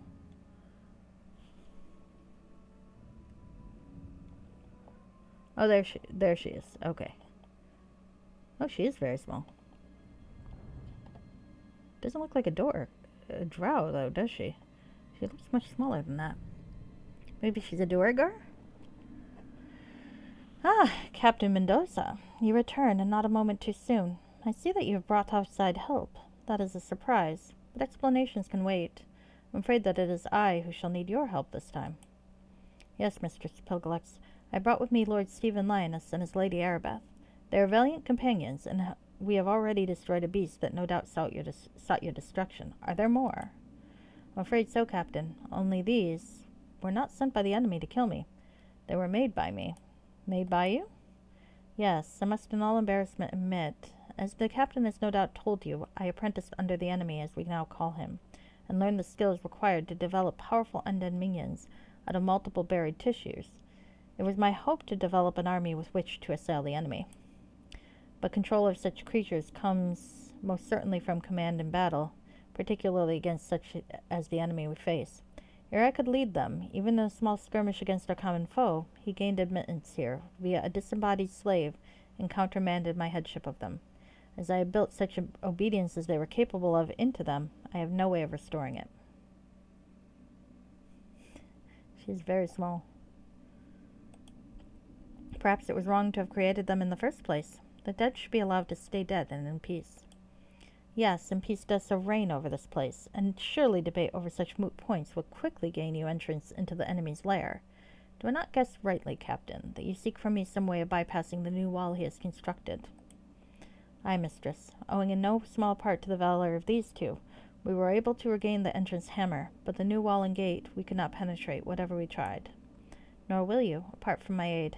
That wall is a construction of undead flesh. It obeys only the necromancer that created it, and will yield to no other. I can, however, override his command, at least temporarily. That is, if you help me. And how can we help? I should think it obvious. My creations are no longer within my control. For their own sakes, as well as any who might encounter them, they must be restored to death. They are beyond my meager fighting abilities, but you look as to be such as can overcome even them. And in return you will aid us in gaining entrance to the necromancer's hiding place? Of course. I have failed in my plans against him, but we can discuss this when you return. There are 9 creations total. Inside each you will find a small vial. Bring me all 9 of these, and I will be able to make a spell that will permit passage past the necromancer's gate. Very well. We will return with the vials. Well, then I've got a reason to go everywhere, I guess. I have 2 vials, as I recall. 2. So, I guess I find 7. Have a good night, Forel. I don't think I'm going to be awake to do all 7. I'm probably only going to continue for another half an hour or so. It can't be done. Oh, well, that one I can't open yet. Are you sure? Okay, I guess. That might be our destination then. Let's go elsewise. Can I go north? There's a door north, but it looks like a broken path. It is a broken path, alas. So let us go this way instead.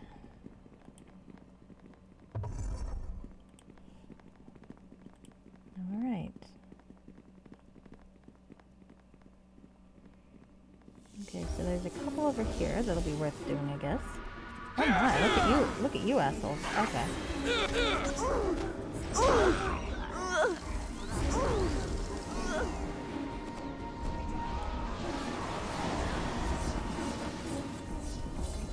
I still will never understand the lack of pride that these liches have. To be a lackey. I shall return you to dust.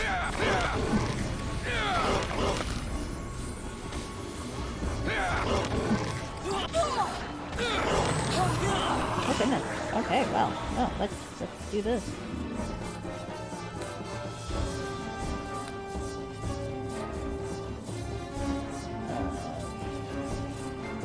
God, I can only imagine how crappy I'd be if I weren't a human in terms of skill points.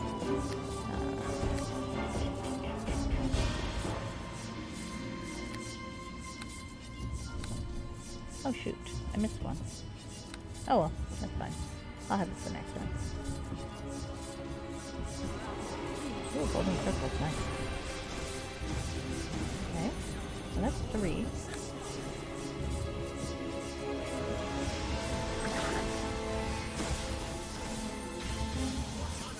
Oh.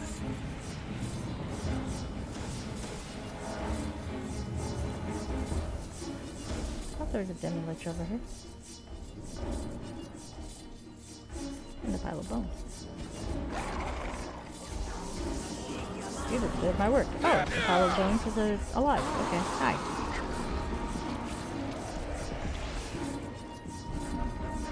Well, that's fascinating. Okay. Guys, can you not stand on the pile of bones when I'm trying to loot them? Thank you. Before you lies the broken bones of a demi-lich you have defeated. To your consternation, you can see the bone fragments slowly pulling towards each other, shattered seams refusing before your very eyes. It is only a matter of time before the creature is completely restored. I'll leave him alone. For now. For now. I'll fucking kill his ass later. Going north? Oh, let's save.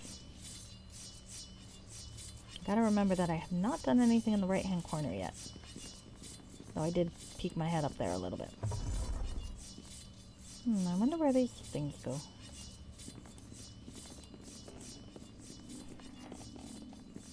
Okay. Nothing in these directions, yeah? There's definitely something up there I'm gonna need to see.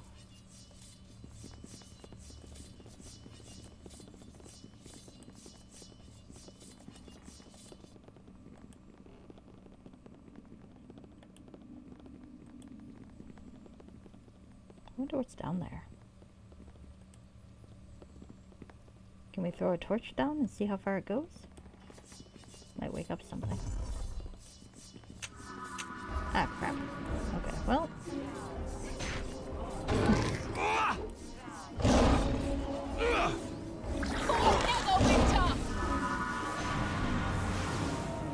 They just fucking summoned Red Dragon? That's ridiculous. And there went my wife. Alright, well let's save, or let's reload. Let's see if I can do this without slowing myself down. And maybe without killing my wife. Alright.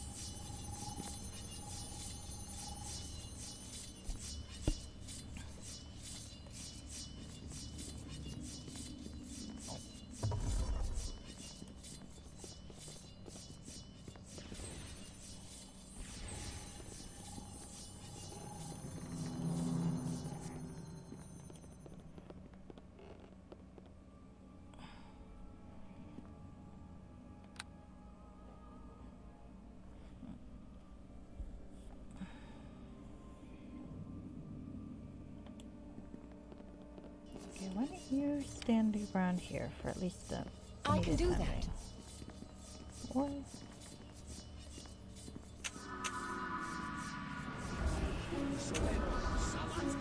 lesser restoration work here. All fun and games!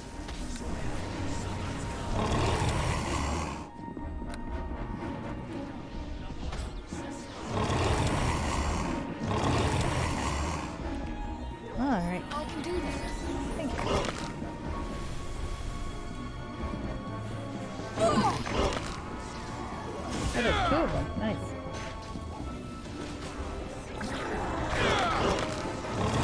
So still three, I think, so far. I'm looking for another six. So two of them are quite good. Oh, not yet. Let's kill that one. Maybe if we kill that, we can figure out who summoned this fucking thing. There we go.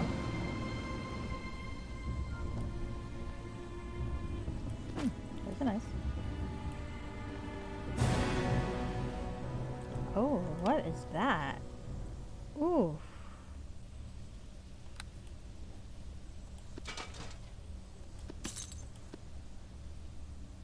Foundation plus 8.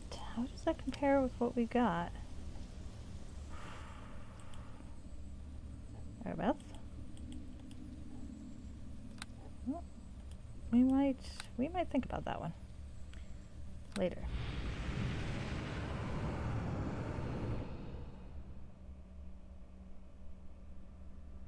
Hello, Muddy. How are you? Always glad to have you lurking, my friend. I am killing constructs and trying not to die. I likely will not be on too much longer, though. I'm gonna probably try to finish this floor and then call it a night. I was hoping to get a little farther, but technical issues and so on. That's my excuse, and I'm sticking to it.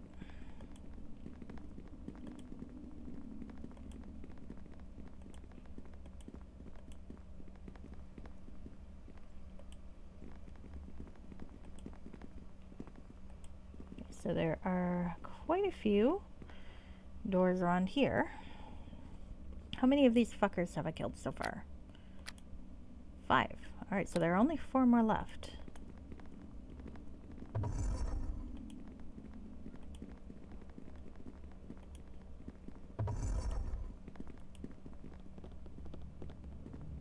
Okay.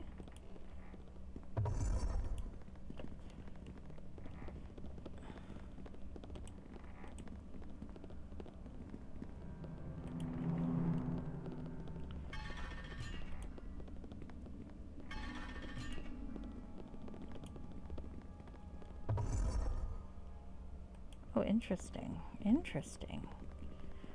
Oh. That's not quite what I was expecting. Oh, goodness. Well, I think we found 3 of the 4 undead. You'll see.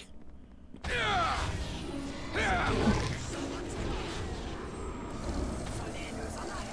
have to die stupidly, huh? Probably should have saved.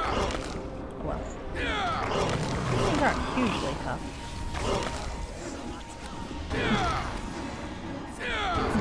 hard to turn undead though. Don't hit my friend.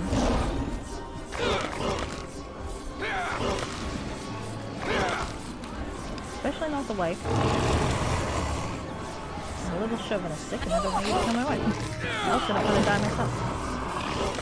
No Electro though. That's not fine.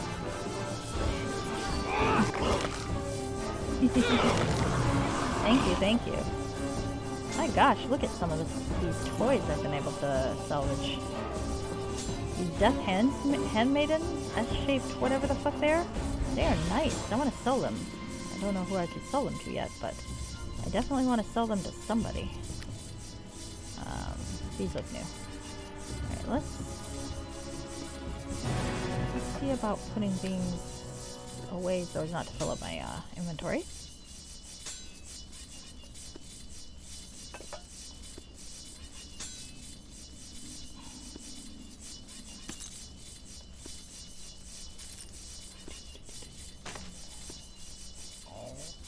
My word. Very nice. Okay.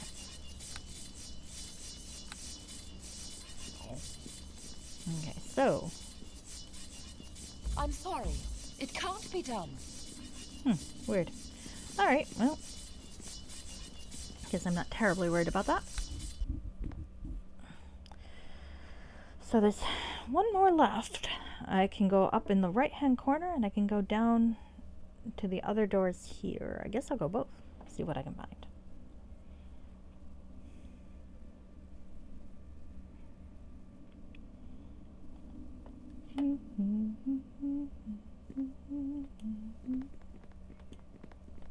I'm not sure I trust this Pilgalox person, but, well, beggars can't be choosers, yeah? We are somewhat desperate. I'm not sure I trust this Eknor person. He said he wasn't much for gods, but he's listed as being a cleric, so I'm not sure how that really works. Unless he's somehow an atheist cleric, which is always an interesting perspective. I've seen some character proposals for that idea, but, I'm sorry. It can't be done. Oh my. That looks very, very trapped. But it also has a chest, so let's do it. Oh. On the plus side, I have high trap reflexes, so it was fine. Wonder what kind of trap it was. I will never know. Alright. Let's go down here. Another one. Let's see what kind of trap it is. Oh! It's a paralysis trap. I seem to be okay though. With some nice spells. So I'm guessing, based on the pattern so far, that the last spell is going to be up there. In the upper right here. That said, there's always room for a surprise. That was kind of anticlimactic, really. Guys, out of the way. Why are you standing directly in my path? Well, here's an intervention, Stephen. You keep setting off traps. It's very annoying. Get out of my... Seriously, get out of the way. Great, my fucking henchmen have trapped me here.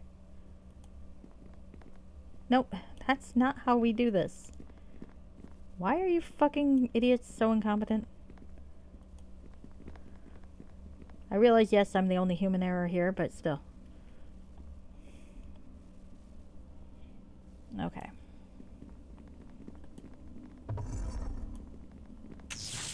Ouch. Well, that's nice. Always good to have more armor. Alright. Poor Eknor is not doing all that well. I miss the dragon. That dragon henchman was quite fun. I realize he has a life to get to, though, so he cannot always help us out, but man, he was cool.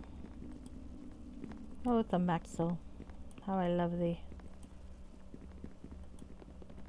How many times would Stephen have said yes to a threesome with his wife and the golden dragon?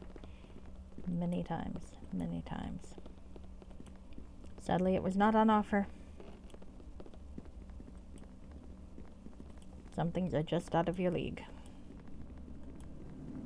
Alright. Yeah, I have 8 of 9. 8 of 9. So let's see if we can't get 9 of 9. I feel like it'll be up here or in the very top, but I'm thinking right here.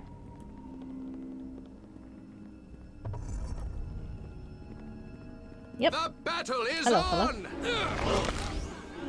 Need some fun.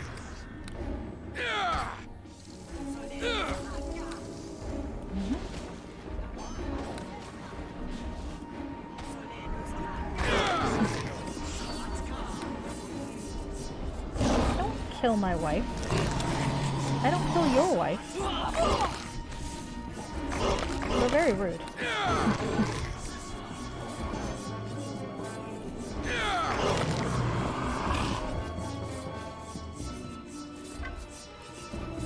Alright, we have 9 construct fluids. I think that's all we need. Let's go up this way and just see what's at the very end of this.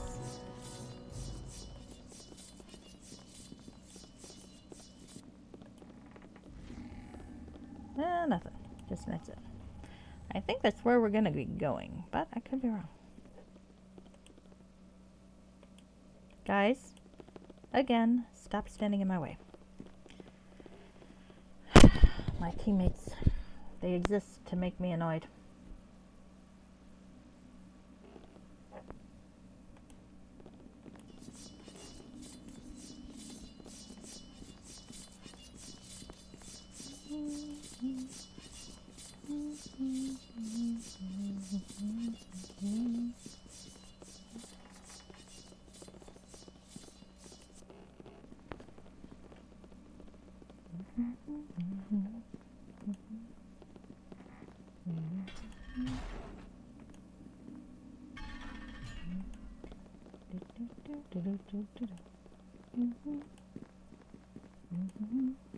Alright, let's talk to her. Hello there, friend. Welcome back. Have you been successful? We have all 9 vials. Excellent. You have done well, though I regret my failure. Here, I just need a moment to prepare. There. Splash the contents of this flask on the gate outside the necromancer's manse, and you should be able to temporarily command it to open for you. Thank you, Picklex. I regret making those creatures. Please understand that I did so out of sincere desire to eliminate my old master. His ambition and ruthlessness, combined with his tremendous skill, make him a danger to all regions hereabout. And yet you served him willingly, and learned the wicked art of reanimation of the dead. You have disturbed the slumber of those who should be left in peace, and made unnatural use of that which belongs not to you. You do not give life, you corrupt and abuse. Do you think that I'm unaware of that, Elf? Do you think that I would have pirated those lumps of tissue you were forced to slay, were it other than an emergency wherein use of the enemy's powers against him are the best hope for his defeat?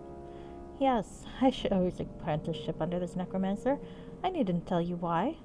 After he tried to enslave the captain here, I found myself increasingly opposed to both his methods and his ambitions. I left his service and began to plot his demise.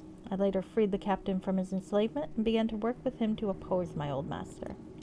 And now I dare hope that he is sufficiently free of the enemy's influence that, together with his men, you and he will be able to defeat the necromancer. Will you be willing to come and fight with us? Your skills would be most welcome, and as you say, the necromancer's weapons will be most effectively used against him. I wish it were possible, says Stephen, but I fear that I should be brought back under his influence quickly were I to be brought into his presence, and I fear that the freedom I gave to the captain should be threatened as well. I understand, Pilglax.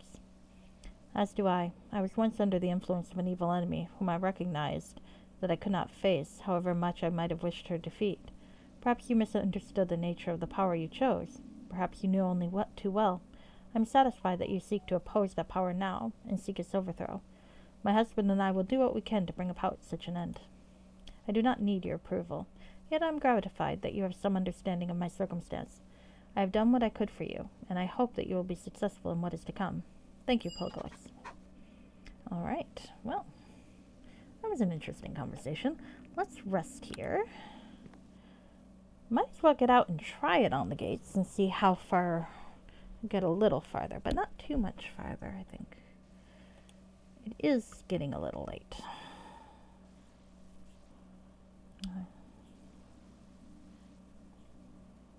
It is getting a little late.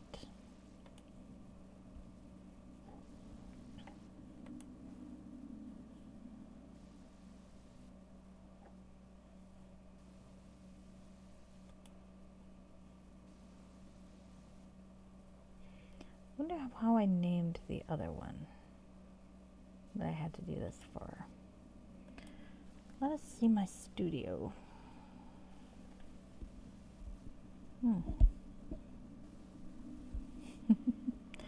Alright, content.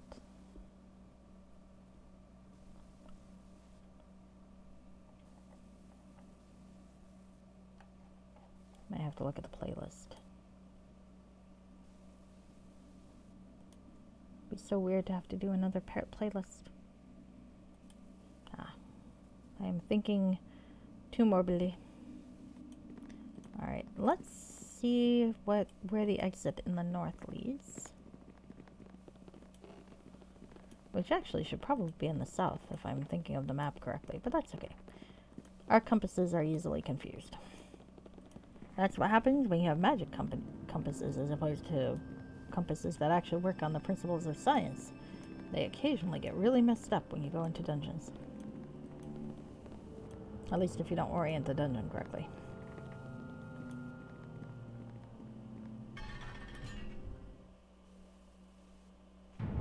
See?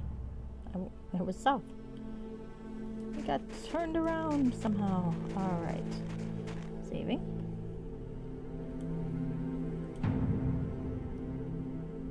Okay. So 13 and 13.5. Probably how this is going to come about. Which is fine. Which is fine.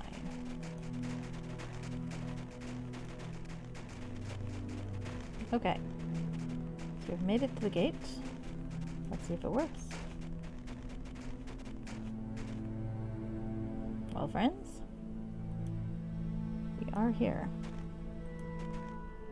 Last item of necromantic fluid. Is there something No you question. I will ask you later. Oh. Now we get to kill a bunch of new monsters. You'll see. Yeah, it seems like a good ending battle. And if it goes badly, I'll just end it a little earlier and fight this tomorrow. Well, not tomorrow. I don't tend to game on or stream on Mondays. Mondays are my days to do other stuff. Tuesdays, perhaps. Likely Tuesday.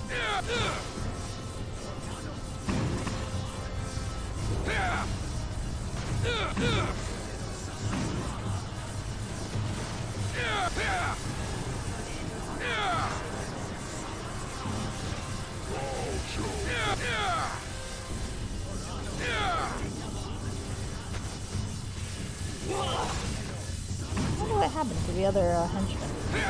He's kind of advantaged. That's okay though. Hi. I'm glad to murder you. Hold the Kind of a glory dick. of King. There we go. Actually, I have to admit the AI is not doing too bad today. Oh, he's kind of dying though. Okay. Alright. We got some remains to look at. Some money.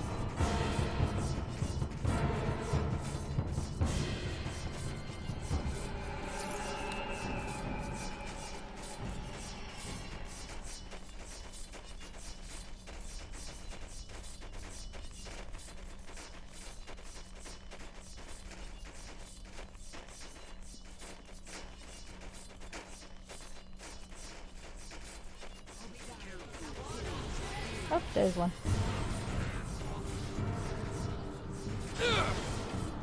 I wonder if it's going to be a whole dungeon or if it's just going to be like a room where we fight the guy. 'Cause if it's just a room where we fight the guy, I'm inclined to do it tonight.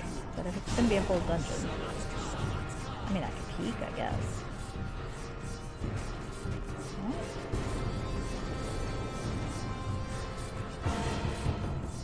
Let's see.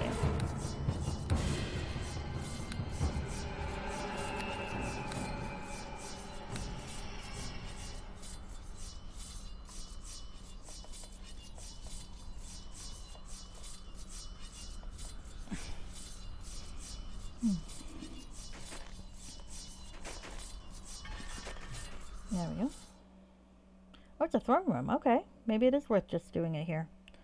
If I don't have to chase the guy through a mansion, might as well. Might as well finish things. Oh, looks like I might have to chase the guy. Oh, that's okay though. It looks small enough that it might be worth doing right now. Yeah, maybe. Oh, fuck. There are Doom Archers here. They're all non-hostile though. And there's an Epic-Romancer. And there's somewhere over here. Okay. And some adepts. Let's see what the fuck's going on, huh? Well, well, well, Captain Mendoza. You make your way to me at last. But I suppose it's not the joyful reunion with the prodigal I had so ardently hoped for. You're here to kill me, are you not? An aura of cold menace and biting calculation exudes from the piercing eyes of this hooded figure. I have come, as I said, to bring the curses of my people, and those of all whom you've corrupted, home to you. If that means death to you, so be it.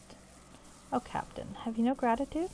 Without my intervention, you would have haunted that old graveyard as a disembodied spirit, till all your newfound nobility oozed into the ground, just as your bones had rotted, leaving you little more than a savage shadow, mindlessly attacking any living thing that came along, until such as the living heroes you brought here came to put you out of your undead misery. I knew he was undead. Undead misery? The captain is pale, and no doubt has been brought back from death, as have I, even in my lord betimes, but there's no stench of the grave about him. My elven senses would know. Cannot but agree with my lady. There's no air of undead about our friend. Oh, come now. Though the captain shouldn't tell you surprises me not at all. He desperately wants to believe in his nobility, that he wasn't a pirate, that his ship sunk by the Tetheran navy, bringing him and his rabble of crew to the bottom of the Sea of Swords. But Pilgalax, she knows better. I suppose her hatred of me got the better of her, yet again. I suppose you better have the story before we kill you, the captain and I. Yes, his ship went down with all hands. There they stayed, as undersea ghosts, tethered to their pathetic bodies until the last scraps of bone finally withered. Free of the soggy prison, the lot came back to haunt Mendoza's old hometown. I learned from my errors, enemy. I came back, and my men with me, to protect our people from the likes of you. We have them safely hidden outside your reach, and we've aided our combat. We and the Lord's Alliance, against which you have sought to bring war, Griffingstoke has been brought into the protection of the free peoples of the north. Griffingstoke? Is that what he calls it? I suppose the name will do as well as any other. But really, did you ever wonder where they all are? Off somewhere safe, he says. Certainly this grave is safe enough, I suppose. Come now, Captain. See reality for a moment at least. It sees you, and will not so easily let you go as you foolishly imagine. The last of the good captain's fellow townsmen died over 100 years ago. He and his pathetic little band of ghosts returned to do little more than haunt the graveyard. Since I re-embodied them, they have worked to keep the buildings from rotting further. Lately, they moved all the corpses and bones to a cave high in the mountains. I brought Mendoza and his men, I suppose we have to call them that, though they were little more than shapeless vapors, here, and reunited them with bodies obtained from a band of grave robbers slain by my minions, commanded by your little friend Pilgalax. She decided which ghost to put into each body, and she it was added certain enhancements. She is still skilled at making undead slaves more powerful. If only she understood how to control them. It's all about control, you see. Control, villain. You have no control over me. I've been restored and given another chance to serve my people, keeping them from your ministrations. But they're dead, Captain. They're hardly in a position to complain. The real people you abandoned 200 years ago. Or was it 300? Even he doesn't remember. You see, are gone. Their spirits off to the Elysian fields, or to the hells, or wherever it is that they go. These husks they leave behind, who should complain if I find them useful? I do. I complain. I can accuse you of the foulest villainy a man can commit. No one is merely useful, and no body is separable from the one to whom it belongs. Bodies are not things to be used and abused in life. Neither are they grist or fodder in death. You have no authority to abuse those who rightly lie in peace. What of you, you unnatural horror? Does reality never enter your rotting little undead mind? Power is authority. If I decree these rags of flesh to be tools for my purposes, what difference is that to you? Whatever they may once have been, now that I have them, they're mine to do with as I please. Were you powerful enough to stop me, you might claim authority, but you are not. nor are these two who travel with you. Those whom you duped as you dupe yourself, with your talk of compassion for the dead, who can never return the favor. Do they know that you will betray them? Power is not authority, necromancer. The more fool you if you think so. You corrupt all that you touch, and your corruption is continually brought home to you. These whom you sought to enslave, even now they seek your ruin.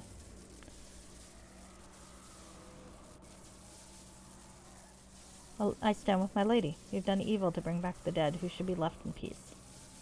Pilgalax almost sounded like you do now. She started affecting some sort of conscience, it would appear. Particularly, she tried to wrest control of the captain and his men from me. She was a good apprentice, but I fear chose too early a moment to do as they all must, and turn on me. Your apprentice is expected to attack you? Of course. Have you never heard of the drow and the way the daughters turn on their matron mothers? What do they have them for, if not that? It is the same in our art. The more powerful my apprentices are, the time I overcome and devour them, the more powerful I become. And that, the more quickly. I gained power from my master when I once slew him, and from 3 apprentices before this. The 3 who stand before us, I suppose. The very same. Pilgalax, of course, learned well enough from me. She sent the captain here to bring you to destroy me. I suppose she thinks that she has undermined my control of the captain and his men. I needed no necromancer's apprentice to aid me in my turn against you, enemy. I hate you with a perfect, clean hatred, such as one has for foulness, as opposed to one which has been fouled, or to evil as opposed to one who does it unwillingly or unsuspecting. That makes your service of me all the more delicious, my fattened calf. Pilgalax doesn't really understand the first principles of undead control. I never taught her, though she's powerful in other ways. Had she understood, she wouldn't have accomplished my will, and had the 3 of you slaughter those most dangerous servants of hers that she still could have used against me. I own you, Captain. Didn't you two wonder what a man with no religion is doing casting priest spells? I did bring that up. Didn't I? I did bring that up. I gave them to him. He's a priest in my service. You cannot attack me, Mendoza, as I told you in the tunnels back there. And here in my own lair, where you are constructed of a disembodied will and a dead corpse, you will obey your master. No, my men, we will fight you. I gathered you because your will is strong, and these wills, though you are only a cruel tyrant to them in life, are strong in your presence. A willing slave is the strongest, but a willful one will do. You have a will that you now may exercise in any activity save in opposition to me. Oh yes, I know you thought to oppose me. And away from my presence and in that of my slaves, you could. Pilgalax saw to that, as she saw to it that, in order to gain admittance to this place, she bade you find some living heroes through whom she could work her will against me. And you did so well as you were told, didn't you? Indeed, you did better than I could have hoped, for you brought not just any heroes, but the very ones who killed my servants that I dispatched to obtain the artifact of that pretty goddess, or whatever she is. Here some devil woman got it through a ruse and gave it to my sisters in the mountains. I'd already given them the amphora of Ilmater's tears. They should soon complete the ceremony. And when I have the wills of these 2, and later that of little Pilgalax, to unite to the bodies, in an undead union such as yours, Captain, and my former apprentices here, then I shall indeed have the basis for the invincible undead army I have longed for. You 2 shall murder from me, and I will add to it when the Spider Queen is brought back. I shall enslave her too, and well, you all shall have a front row seat. Now, Captain, kill them. No, I won't. Sir Stephen, lady, I cannot say how long my men and I can hold out. We will give you 2 all the time we can. Kill him, and we can be freed. Otherwise, we must be killed 6 times before we are permanently incapacitated. Kill him, or we must kill each of you 6 times? I see. To the fight, lady. Captain Mendoza, you hold out against me. But for how long? Pilgalax has done better than I thought. Still, I have no small skill in either the fight or in the raising of minions. Let's see which happens first, shall we? Sir Stephen, is it? Have at you. Oh God, I hope. Okay, I hope we can do this without needing to redo this. Alright, well let's get him. Well, knockdown is always fun. Let's see if this manages to do what I need to do.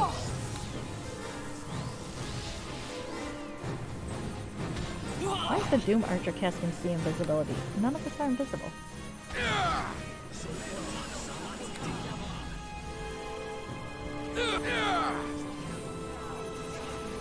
Oh, it's a globe of darkness. Fucking hell, okay. Fair enough. For Neverwinter!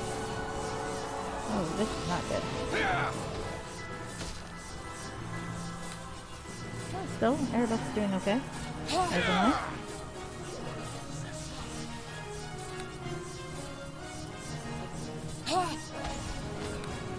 It is going to knock him down.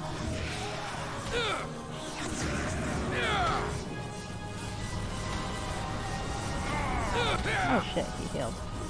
Fucker.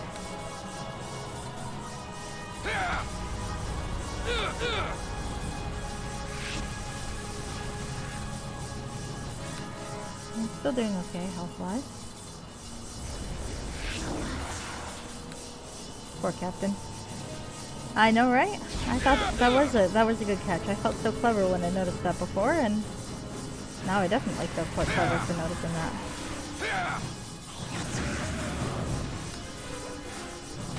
I feel bad for the guy. He's got it rough, doesn't he? Okay. Come on, you. I can kill you. I'm gonna kill you.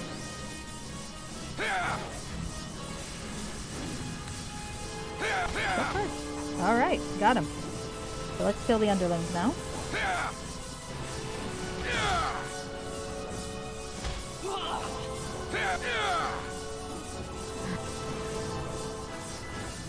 You should not be allowed to drink potions. Only I'm allowed to drink potions. There we go. For Neverwinter! Okay, let's kill the Doom Archer. You're not even archering. That's false advertising. There we go.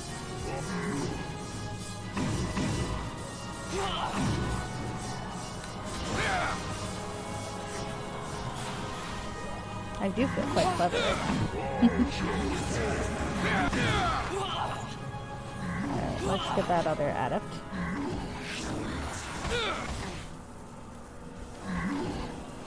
I thought that meant he was lying, but it doesn't sound like the poor guy was lying. It just sounds like the poor guy was very confused. But it's admirable. He went from being an undead slave to wanting to make up for his sins in life. What a good story. There we go. Now, where did our friends go? Did they leave? Let's loot the corpses. Oh shoot, there we are. Oh, he's transparent now. Oh, poor fellow. Sir Stephen and Lady Aribeth, I cannot thank you enough for dispatching that fiend. Neither can I say how deeply I regret that I was unable to aid you during the battle. I can only say that I honestly thought I had escaped his power. I was a fool, much as I was always in life. And there was truth to his words. Rare indeed is the liar who does not seek refuge in partial truths. I was indeed a pirate captain, killed along with my men off the Sword Coast during a foolish raid many, many years ago. Death bound the 8 of us together. There were others, of course, but they had some vestige of faith, I suppose, and were permitted rest. We were not. We came back to my people as I, and the enemy, said, only to find that all had long perished or left. We set ourselves up as the guardsmen over what remained, only to be brought under the influence of that creature. Our escape was managed as he said, only I do not think Mistress Pilgalex will take up his mantle. What of you and your men? Perhaps our work is done. We have protected my people, and now, shorn once again of mortal flesh, there's little left for us here. We cannot move the remains back to where they belong. Go back to your town and speak to the elven cleric. Do I not guess rightly that she awaits your return? She has a golden heart, if not great physical grace, and will be willing to aid you in finding rest, here or in the hereafter. The hour is late, and my men await me. I will do as you say and seek her out. I have sensed, for the first time since I fled, what I thought then were the fetters of home, the love of the one and the elven cleric. We should like to rest. It has been many a weary century since any of us did so. I take my leave of you too, then. My thanks again to you. I shall ask of Miss Lena a prayer for you. Perhaps she will teach me to do so as well. Farewell. Farewell to you, Ekner. May you find the rest you seek. Okay, well, let's finish looting this place. See what there is to find. I do like me a longbow.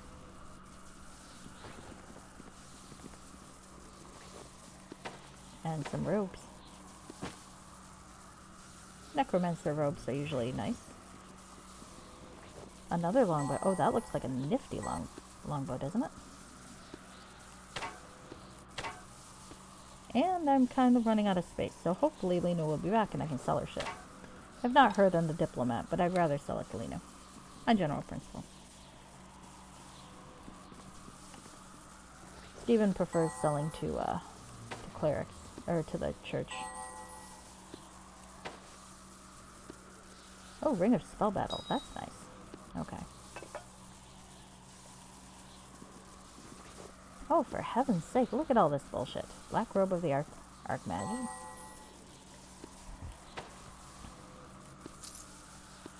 Cloak of Epic Spell Resistance. Oh my. Gargoyle Boots are quite nice. Lathar's Last Belt. Let's look at this thing. Lathar was a wizard of little renown who thought himself worthy to test a powerful archmage in a magical duel. Knowing his rival's penchant for death magic, Lathar crafted the special belt to grant himself immunity to such wizardry. The day of the duel came and the two wizards squared off against each other. The archmage flung nasty fingers of death and evoked a powerful power word kills left and right, all while Lathar laughed. Do your worst, Lathar said, mocking his rival. The archmage frowned, then with a clever smile, he snapped his fingers and summoned forth a dire bear, which promptly swallowed poor Lathar in just, oops, I lost the last bit. In just one bite. Whoops. Well, that sort of thing. Look at those things. Universal spell immunity, talisman of pure evil. Oh my goodness. Well, some of this stuff I'm going to get rid of, but, you know, some of it's quite nice and will be kept, I think. You never know when you might need this stuff. A Northwind Bow 8. Well, that is considerably stronger than my Northwind Bow 1, isn't it? Goodness. Okay. Well.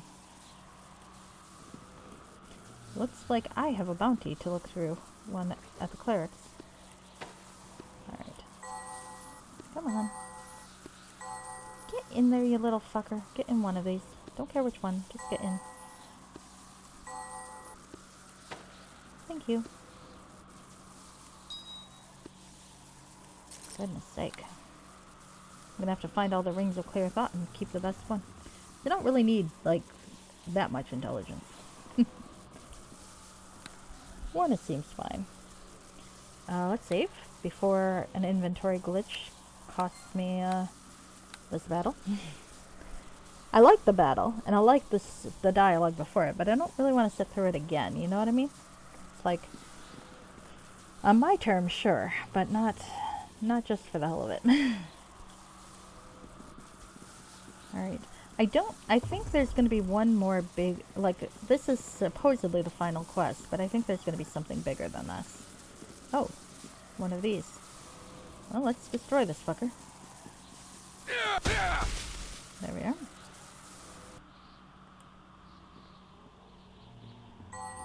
Oops. Alright, well, let's clear out some inventory, at least temporarily. Alright. Goodness, okay.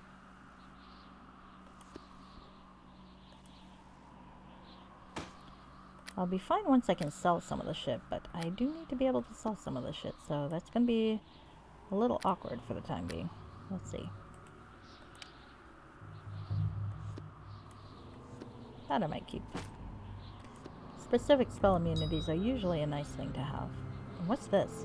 Universal elemental immunity. Holy shit. The fuck? Look at this thing.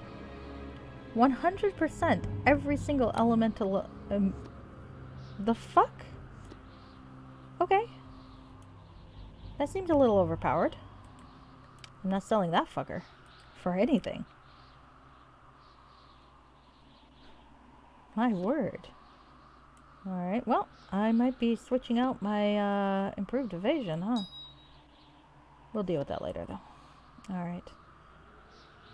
Come on. One of you has to still be openable. Eh, you got a little bit. We'll put that there and deal with the rest of you later. Stop that. Okay. Put you here. Put you here. There we go. Got a little bit more room for looting shit, but goodness. 100%. Yeah, I know, right? 100% elemental immunity. I should probably put it on now, but I'll wait. Jesus. I hope that's not a sign for how bad the big climactic fight's going to be, because that, having found another drow device, makes me think, yeah, we're not done yet. Oh, there's folks who've been tortured here. Hi. You're kind of anticlimactic, aren't you? For Iron Maiden? Some hanged folks? I was thinking there might be a portal around here, but maybe not. Wonder how the fuck I get out of here then. Maybe I go the other way? Maybe. I'm sorry. I can do that. Are you gonna open it or break it? Oh, I guess you're actually gonna open it. There, that should help. The Necromancer's Journal. Oh, that'll be good. I'm gonna want that. Bolt of Piercing. Let's read it. This journal was found in the apartments of a nameless but powerful necromancer in the faraway nigh to the endless ice sea. It is written in a hurried, shaky hand. The script starts in a language you do not know, but recognize as drow. It changes to the common tongue after a time, and a number of the later passages are particularly notable. It seems better for the practice of my art if I leave my sisters to their insipid plotting and clucking. The blood sacrifices to the Spider Queen are all well and good, and since they let me have the bodies, I can't complain. But I think they're too often too fresh and start to think for themselves. Oops. Didn't mean to do that. Death, death, death. This does get tedious. The creatures shamble about with scarcely a purpose save that which I give them. But they have to be practically told to put one rotting foot ahead of another, not to have servants that can think for themselves. Placing spirits into freshly killed corpses seems to achieve the desired results. The former owner can scarce complain, and the disconnect between spirit and body is highly exploitable. Bodies sewn together from scattered parts are particularly potent, as the pieces can be used to reinforce one another, and the disembodied will placed in the husk never gains sufficient control as to defy its master. My sisters are searching for relics. The cursed Spider Queen has gone missing. Her cult nearly withered away. They need a powerful ritual with which to call her back. This may be useful. Her power channeled through the device my sisters offer could be used to grant instant tissue regeneration to my slaves. I found just the spirits I was looking for, and in my own dominions no less. Some pirate captain haunts his old home. I ought to slaughter those heroes who come and stop me and replace them with the captain and his breathless cohorts. 8 of them. Perfect. But we shall need to come up with a name for the old pirate. Sent Captain Mendoza, as I call him, off to steal the tears of Ilmater. He plotted out the theft, used stealth, killed ruthlessly, pity I can't do anything with the corpses, and brought it back here, now to barter with my sisters. Blast it all, the thing scarcely works. 6 lives to give. 6 only. The captain and its crew will require some strengthening, but then perhaps 6 will be enough. I need something that will work better. My sisters swear the next machine will supplement this one satisfactorily. We shall see. I need to get an army ready for a feint, and then prepare a real assault on that pathetic Avariel. I need that machine, and the magic mirror should obtain it for me. All for vanity, they say. Yes, well, I could use some of the goddess's vanity. Must get started on that army. Demons, devils, and dragons. I'm trying to pit one against the other, and have to constantly stroke the ego of that accursed Sislik thing, or whatever it calls itself. Tottering old fool. It's playing those stupid dragons well, though. I have to keep the rest occupied while my troops take the relic. I hear it's with the Tormites. How delicious. The Pilgalex jackanape seems talented enough. Maybe she can get the machine to work for the dead adepts as she did for the captain. I can't hide them from her forever. If I can get her to use the machine properly on them, or at least grant me the secret, then I can use them against her when the inevitable happens. I hope she doesn't attack me too soon. Pilgalex turned on me right on schedule, and after inadvertently showing me the secret. I can't use it on these 3 adepts, but they will serve their purpose well enough for that. The captain is made off as well. His belief in his independence may make him more useful. I need to send an army out to get the relic. Empty-handed. No relic. The young fool I hired to replace little Pilgalex got himself killed in the bargain, and I don't have the captain available to get the body back. The spy spell worked well enough. At least I know what sort of enemy I'm up against. If only the captain could lure that hero and his mistress back here, I might have the makings of a real undead troop. I need it to assault the Spider Queen. My sisters are confident of getting that last relic for the ceremony. Not much time yet left. The captain is on his way here, with the hero who slaughtered my little undead army. How delicious. The ceremony to raise the Spider Queen should be ready very soon. I should have just enough time to put these two, plus Pilglax, to use against her. A god I will be when all is said and done, and not in those silly plains, but here, where there is more than enough death to serve my purposes. And the narrative ends at this point. Well, it sounds like there's going to be a pretty big climax soon. Let's see if I can get the fuck out of here.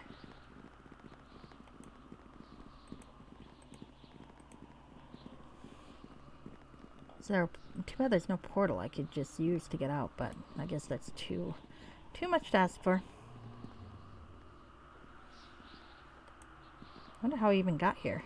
I don't think I can get back the same way. Oh well. Maybe there'll be an answer when I exit this place. Or maybe not. Let's save. Okay. Oh, there's Doreen. Sir Stephen, Lady Aribeth, my thanks to you two on my own behalf, and that of the Lord's Alliance. You have defeated a great evil that had grown powerful in this isolated place, far from prying eyes. The evil of this necromancer cannot be doubted. The threat he posed seems considerable. We've had few more challenging foes. I dare say, we're most fortunate to escape with our lives, though I cannot but give credit to Helm for our deliverance. The enemy was creating powerful servants unlike any I'd faced. He sought to add us to his tally of undead slaves. We were not without earthly help. You tell of Captain de Mendoza and his men, and the Pilglax in your many fights. So the captain and his men were ghosts, and reanimated corpses after all. I never would have guessed. Still, there was something odd and abandoned about the town. I thought, though, simply that they had been besieged so long that the folk had gone elsewhere. Now I see that there were no people left. The captain sought to save the bodies, preserved in the permanent cold of the earth of this place, from abuse at the hands of the necromancer. And who was this necromancer? Was there any clue inside his habitations? Oh, there's an Adriel. Hello. I found this book among his belongings. Please let me take a look. He was drow, no doubt of it. This is a northern dialect. He seems to have been at it for many, many years. This town he mentions here, early in the book, does not exist. He clearly left his people behind, even to the extremes of abandoning their language. He probably had to speak to his adepts, his apprentice, in the common tongue, and so adopted it wholesale. No doubt. I shall need to study this book further, but that can wait. Lady Aribeth, I see a look of surprise on your face that I should have come here. After you left with the captain, our friend Lena sent me a message to the effect that she was concerned about your safety. She thought highly of the captain and his men, but worried that you might need more aid than she could give. I had been similarly anxious, so I came as swiftly as I could. I met up with Ambassador Fetian here, and we came over the mountains, leaving Lena as it seemed more likely that she might do more good in her makeshift chapel. I suspect her prayers were effective. Damn it, I need a shopkeeper. Indeed, she did more good than we. Our arrival followed your entrance into the necromancer's lair. The door was barred to us, so we scouted the area as best we could. This may be to our advantage in the long run, for there is a ship moored immediately behind this building that we may use for the next and final stage of our quest. A ship. I've conducted additional researches on the devices you brought me. They are drow devices, and are associated with worship and service of Lolth. They originate from here in the far north, west, however, of this area. We shall need the held that way. Since it is summer, and the waters near the coastline are navigable, the ship may prove invaluable. Do you have the last drow device? Here it is. Excellent. With this, we should be able to pinpoint the exact location of the drow, which will hopefully be at the location where they are performing the godding ceremony. A godding ceremony? They are bringing Lolth, at least an aspect of her, back to this plane, or so it would seem from all the signs. You shall need to get there as swiftly as you can so you can stop the ceremony and rescue that poor girl from the Sunite Temple, Miss Mora. As you may recall, my love, she is the virgin needed for the ceremony. They also have the Mirror of Sun, which to us is a vessel for clear and penetrating sight, enabling us to see beauty. To such as Lolth, it ought but a magic aid to vanity. The tears of Ilmater represent to us divine pity. To Lolth they represent the most toxic combinations of pride, anger, and envy, self-pity. And the dagger of Sirik? Obviously it represents hate. We have no use for it, as the type of hate it represents exists to destroy all it touches. The only hate Ilmater allows is that of evil, and even then, such must be strictly confined. And to the final item, the touchstone of Joaquin, to us it grants prosperity. To Lilith, it betokens avarice. So to bring the goddess back, they need powerful tokens of vanity, avarice, hatred, and self-pity. And the Virgin, why is she so vital? Ew. I don't really like this little bit here, but okay, fine.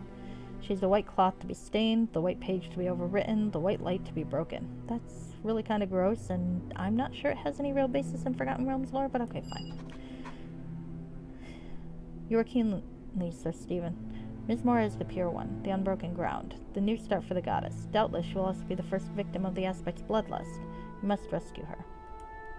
But my husband's experience with the young lady, one can hardly count her intentions or her heart as pure. I do not think it's their heart they desire. Correct again, Sir Stephen. There is a subtlety of tactic of which evil is possessed, but the subtlety of desire, of definition, of scholarship, this they have no concept of. To those who desire to attain the good, there is a perfection towards which all is striving, but never full attainment. None of us is fully good, in the true sense of the term. When Ms. Mora offered herself to me, she was unaware of doing wrong. I understand, even if I still do not approve. Well, I do appreciate that apparently he told her about that. I suppose, though, of all of us, I should be most aware of the failure of even one of good heart. Very well. Evil sees Ms. Mara as good and pure, and from their standpoint she is. She...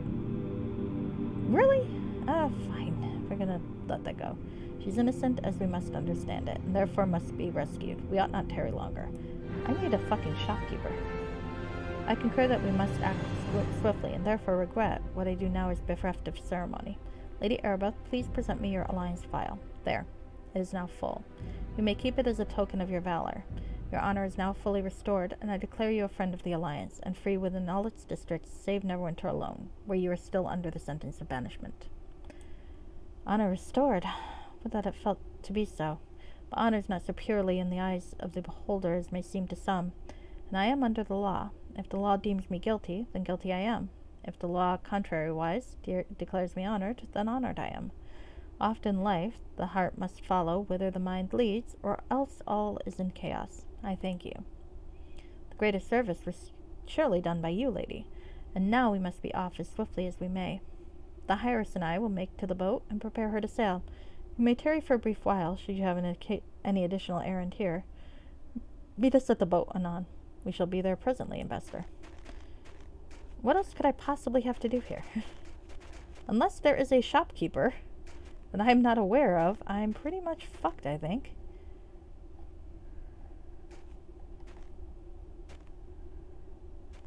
I don't think I can head back and... Oh, there's Pilgloves. Let's go talk to her.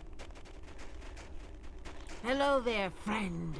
Welcome back, Sir Stephen. I sense that our enemy is no more. I'm glad of that. He taught me much, but was foul and cruel. What he taught me was evil, and I will use such knowledge no longer. What will you do?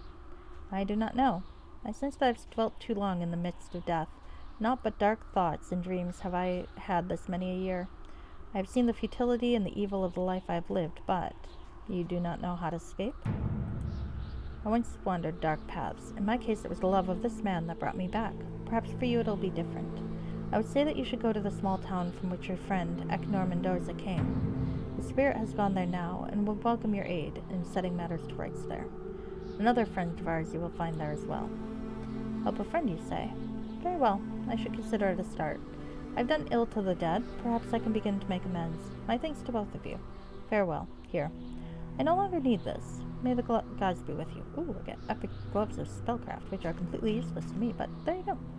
Good to sell, if I can ever find a shopkeeper.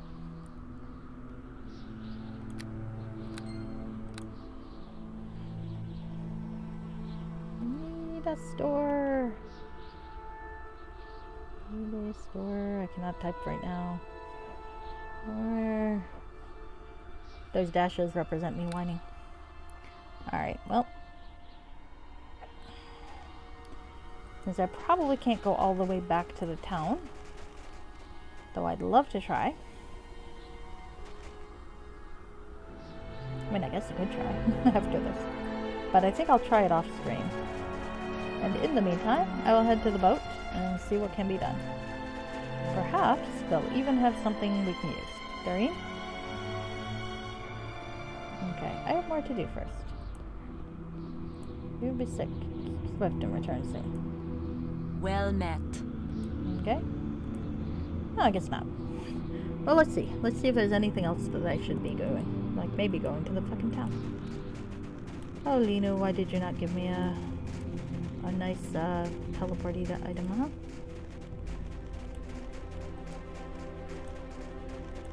I'm actually just kind of curious. I'll be logging off soon. I just want to see if I can get to the town. Oh, there's remains. There's quite a few remains, actually. Let's loot these.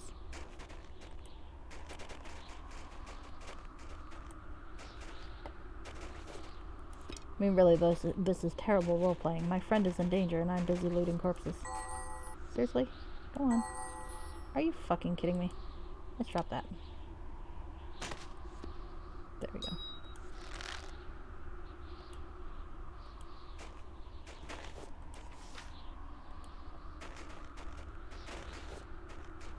Oh my. Ought to be able to shove that into something. Yes. Alright.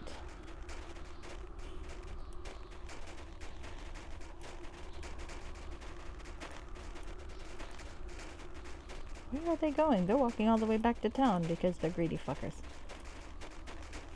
Are you kidding me? No, I am not.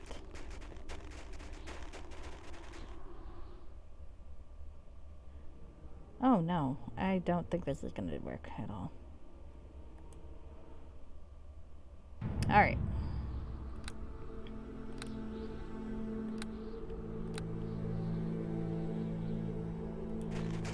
I have saved.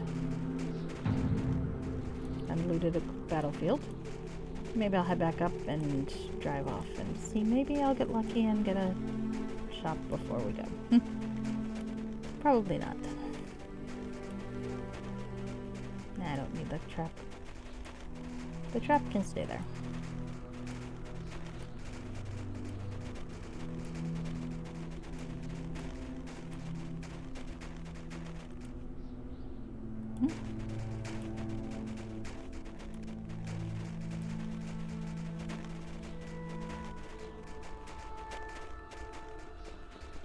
Well met. Okay. All is prepared. Are you ready to set sail? You will not be able to return. We've got an autosave. And we are at the frozen landing. We arrive at last, my love. It almost seems a pity to leave the ship after so many nights in our private stateroom. Really? Aye, my lady, but I for one should be glad of the rest, between spending my days tending to the ship and my nights tending to you. Do you count the latter a chore, my love? You may not have taken note, but I was scarcely idle on board during the day, and I can assure you that word comes nowhere. Alright, well, I'm gonna... Okay, I'm just gonna head out. We'll replay this bit tomorrow, or Tuesday. So, that was fun. We finished up a quest for the necromancer. I am still perpetually in need of a freaking shopkeeper, but maybe I can do some sorting before my next go round. Let's see who I have that I can raid at this time of night. It's a little later than I usually are, I think. If you have any suggestions, I'm very, very happy. Thank you, Muddy. I'm glad you liked it.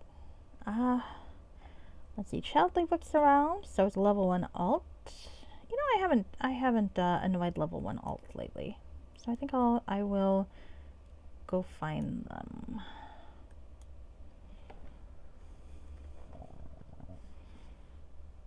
Okay. Let me head there.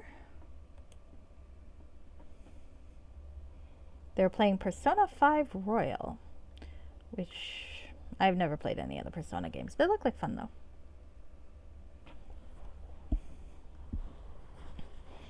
Alright, so I will raid us out, and I'll wish you a good night. Thank you for watching.